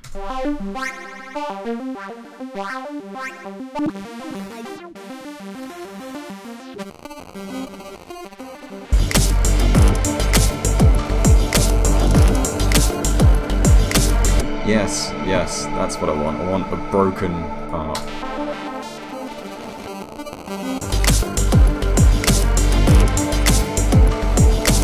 Right, I'm gonna just copy and paste that all over the place.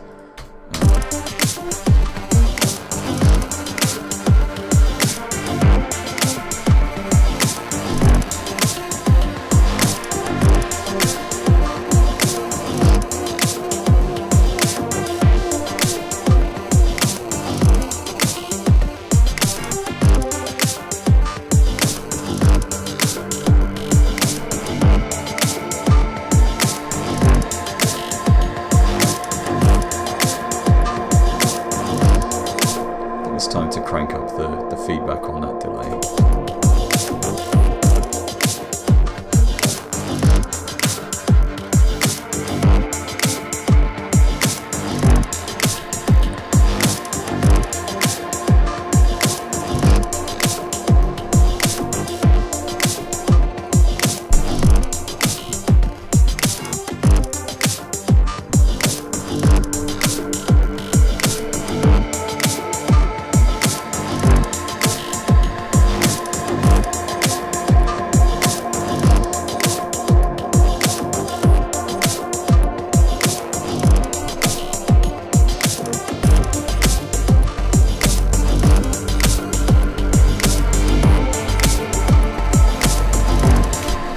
Distortion is a bit much, so what I'm going to do is adjust how much that's controlled on the synchronous.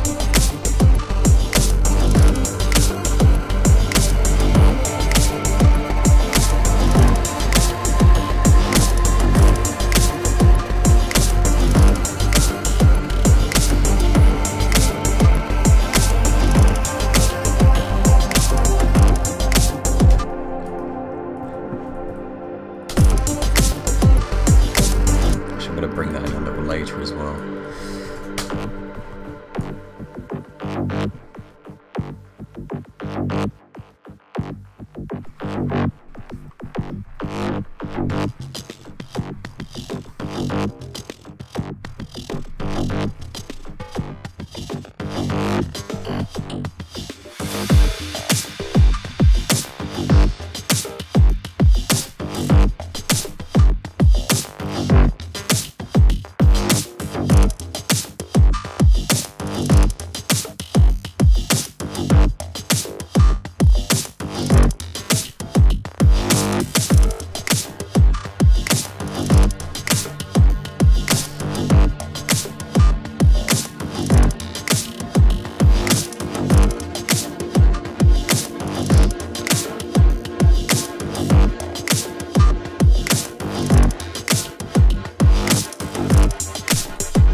Actually, I'm gonna have that just wash over.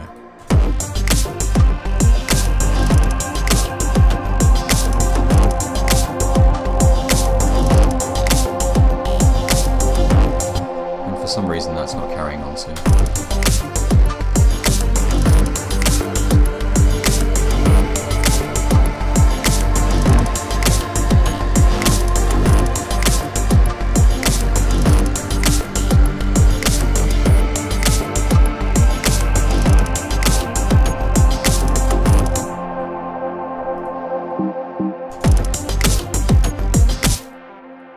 reverse that, that'll be a nice little change there.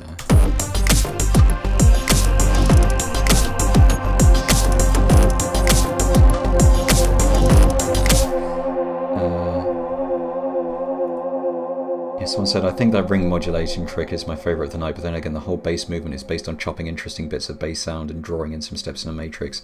Yeah, no, that is correct. The whole thing, I like using ideas like this as a basis to start a track, because essentially you saw me create a legend device at the start and it was quite a simple sound, and then I mangled it and stuck it into a sampler, and then this popped out, and that's really cool. That's a great place to start, because it's a way of getting your creative juices flowing without thinking too much about what's going to happen next. Yeah, there's a certain random element involved, but you know, at the end of the day, you saw me create all this stuff from scratch, so you know, try it for yourselves. Yeah, I think it'd be interesting to kind of follow along some of this stuff and see what you can come up with. Maybe use something that isn't a legend device and see where you go from there. Yeah, it's an interesting point.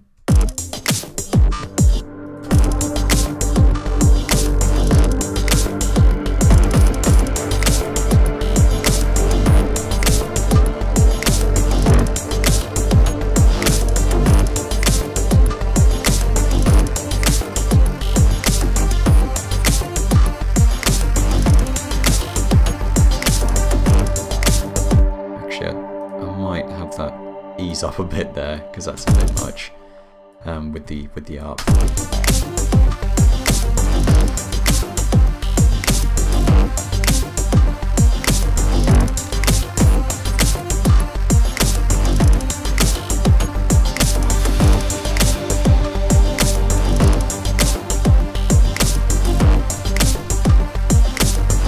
Yeah, I think keeping it steady, just adding more at this point, I think is the way to go.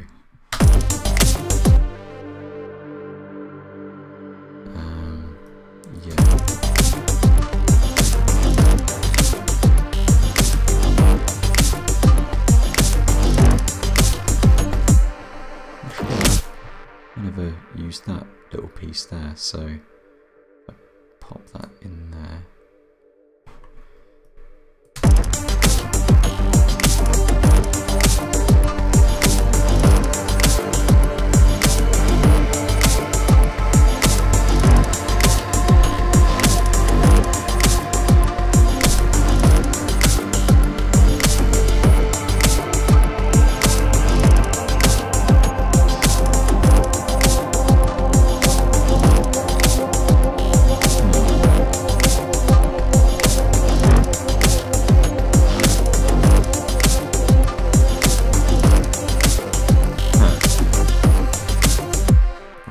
To figure out which one of these channels is the mic. Ah, there we go. Well, there we go. Yeah, I'd sort of forgotten. So I'm going to mute this for a second.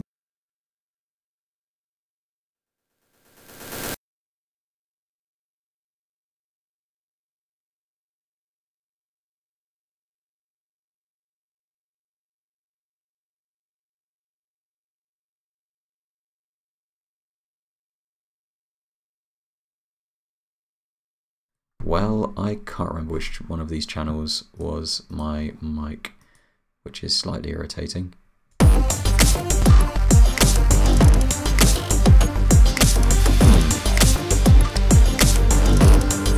it? No. Oh, this is irritating. I was thinking of... Oh, it's because I'm using the wrong channel. Right, okay, so if I use Sapphire Aggregate... Basically, I recorded a few vocal takes rather. So I'm going to just copy and paste this section, get all the takes out and pitch correct them, because of course I've done a rubbish job with recording these correctly. I mean, it's a live stream, it's not going to be the best vocal quality, so sorry about that, but right, so if I just join all those up and go to pitch edit and correct them, and there we go. I imagine I can ditch those first two takes there. So here we go.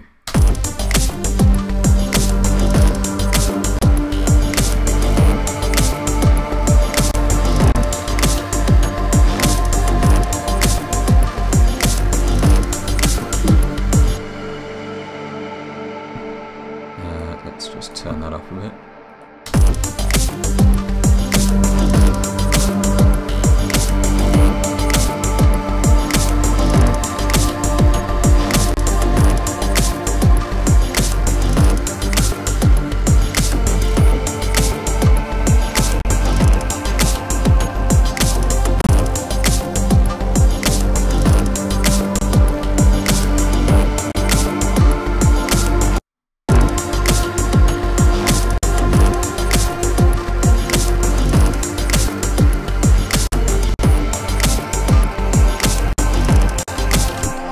Apparently my computer is not a fan of that encoder. It is struggling, so I'm just going to have to crank up my buffer size and hope for the best, I'm afraid.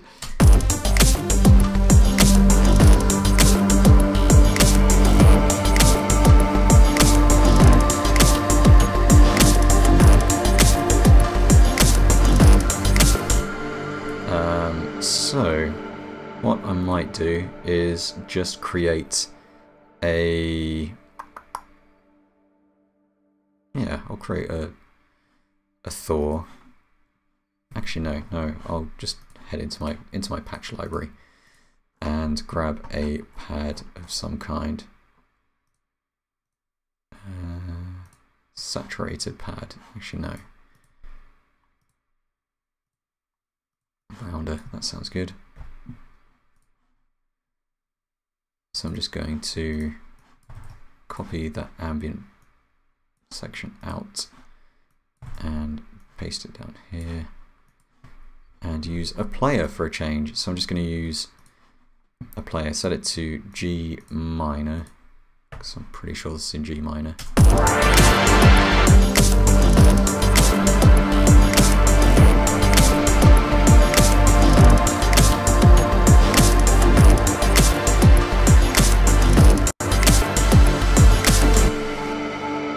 So now I'm going to create a vocoder and use that as the modulator and this pad as the carrier. So this it might work.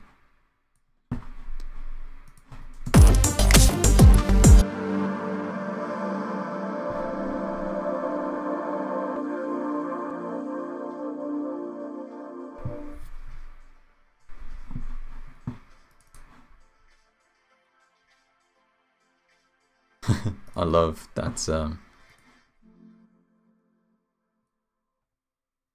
yeah, I should probably copy and paste that.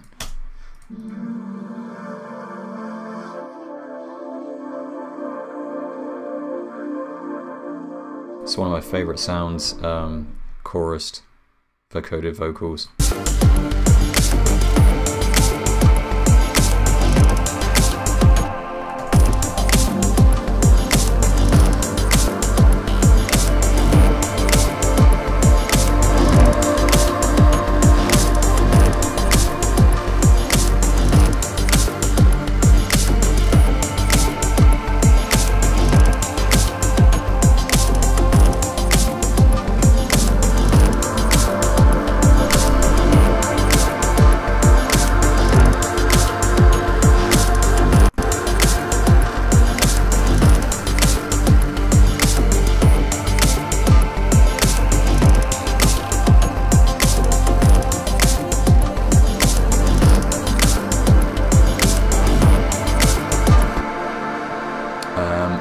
need to add like an extra ride at the end here.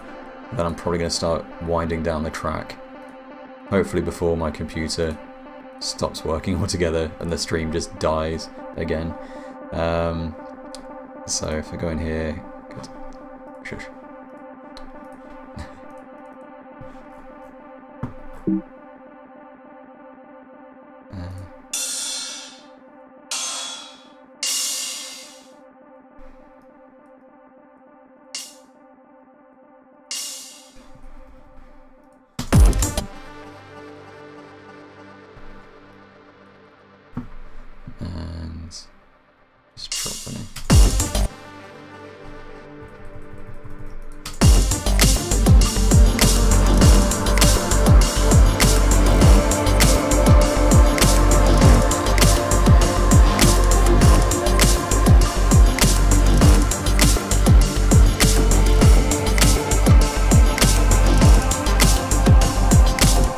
Same reverser from before.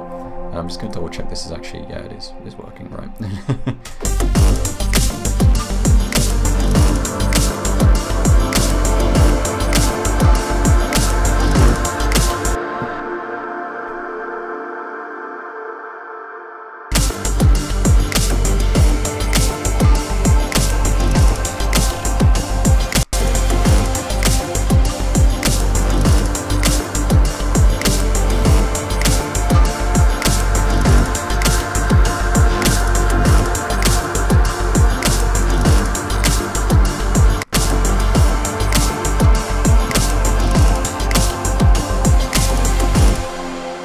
I think that'll be a good place to wind it down.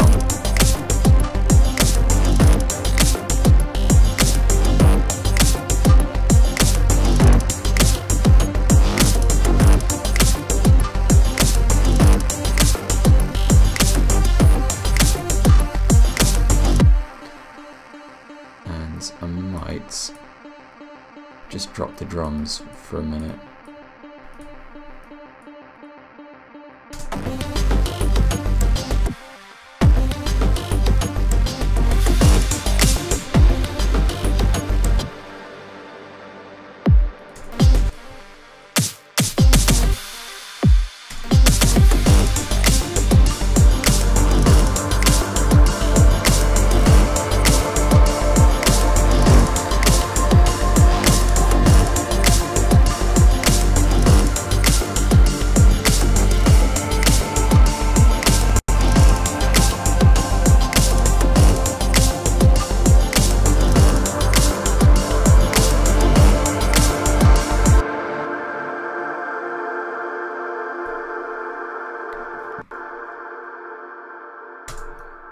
I might adjust this vocoder a little bit.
So I'm just fading everything out now.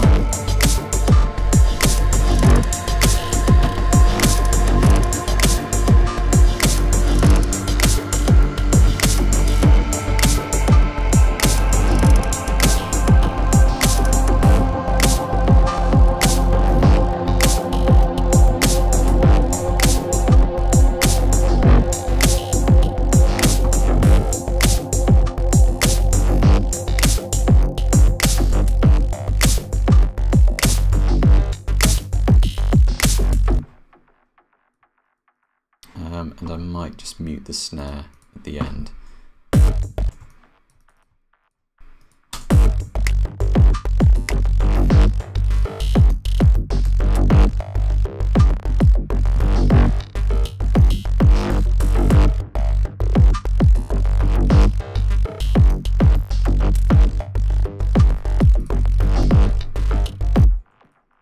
And just have that A3 pattern over.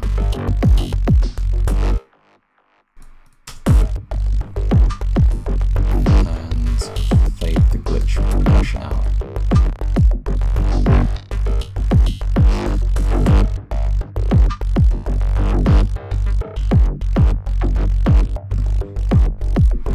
Oh yeah, I should probably fade out that bass as well,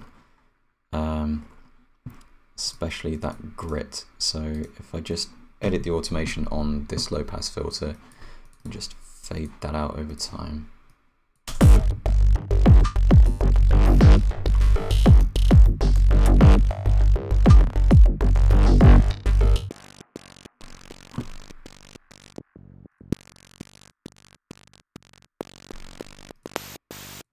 Yeah, that's true. So I'm gonna have to fade it out here. Yeah, that's fine, not a problem.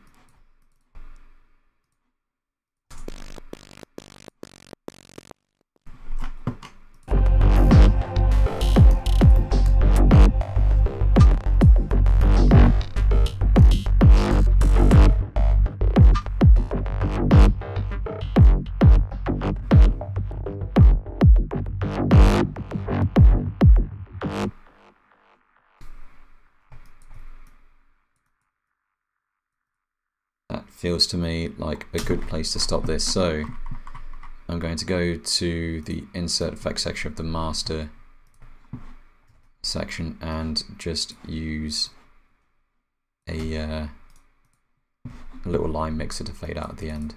Just a little 1 bar fade, just to make sure at the end is actually silent.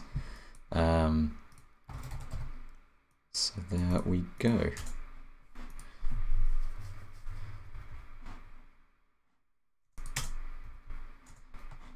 Alright, I think, oops.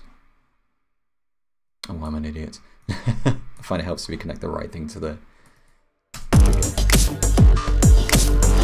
Right, I think I'm probably going to leave it here, but I'm just going to play through the entire track, and fingers crossed, my computer and stream don't die spectacularly again. Oh dear. So, right, I'm just going to play it from start to finish and hope it works. So, here we go.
Awesome. I'm pretty happy with that.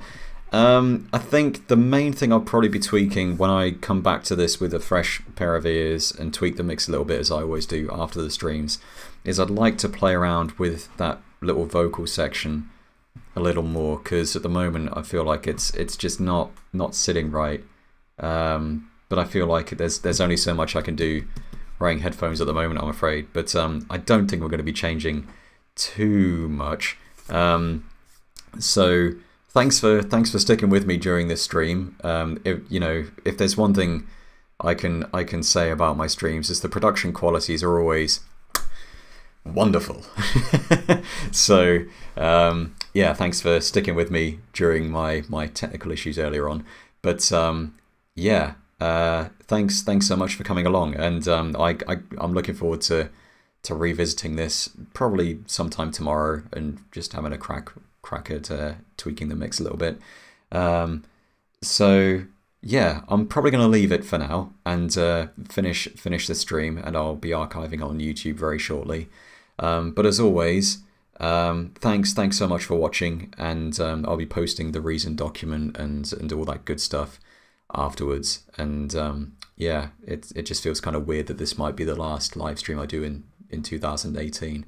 I might do another kind of short form one that isn't a live music making stream, but I always have a blast doing these, and it really means a lot to me that some of you kind of, even watching on YouTube and commenting on it afterwards. I really appreciate it, and I'm really glad that you enjoy it so much. So thanks for sticking with me, and here's to another successful set of live music making sessions, because I love it. And yeah, so cheers, thanks a lot, and I'll be seeing you around. Cheers.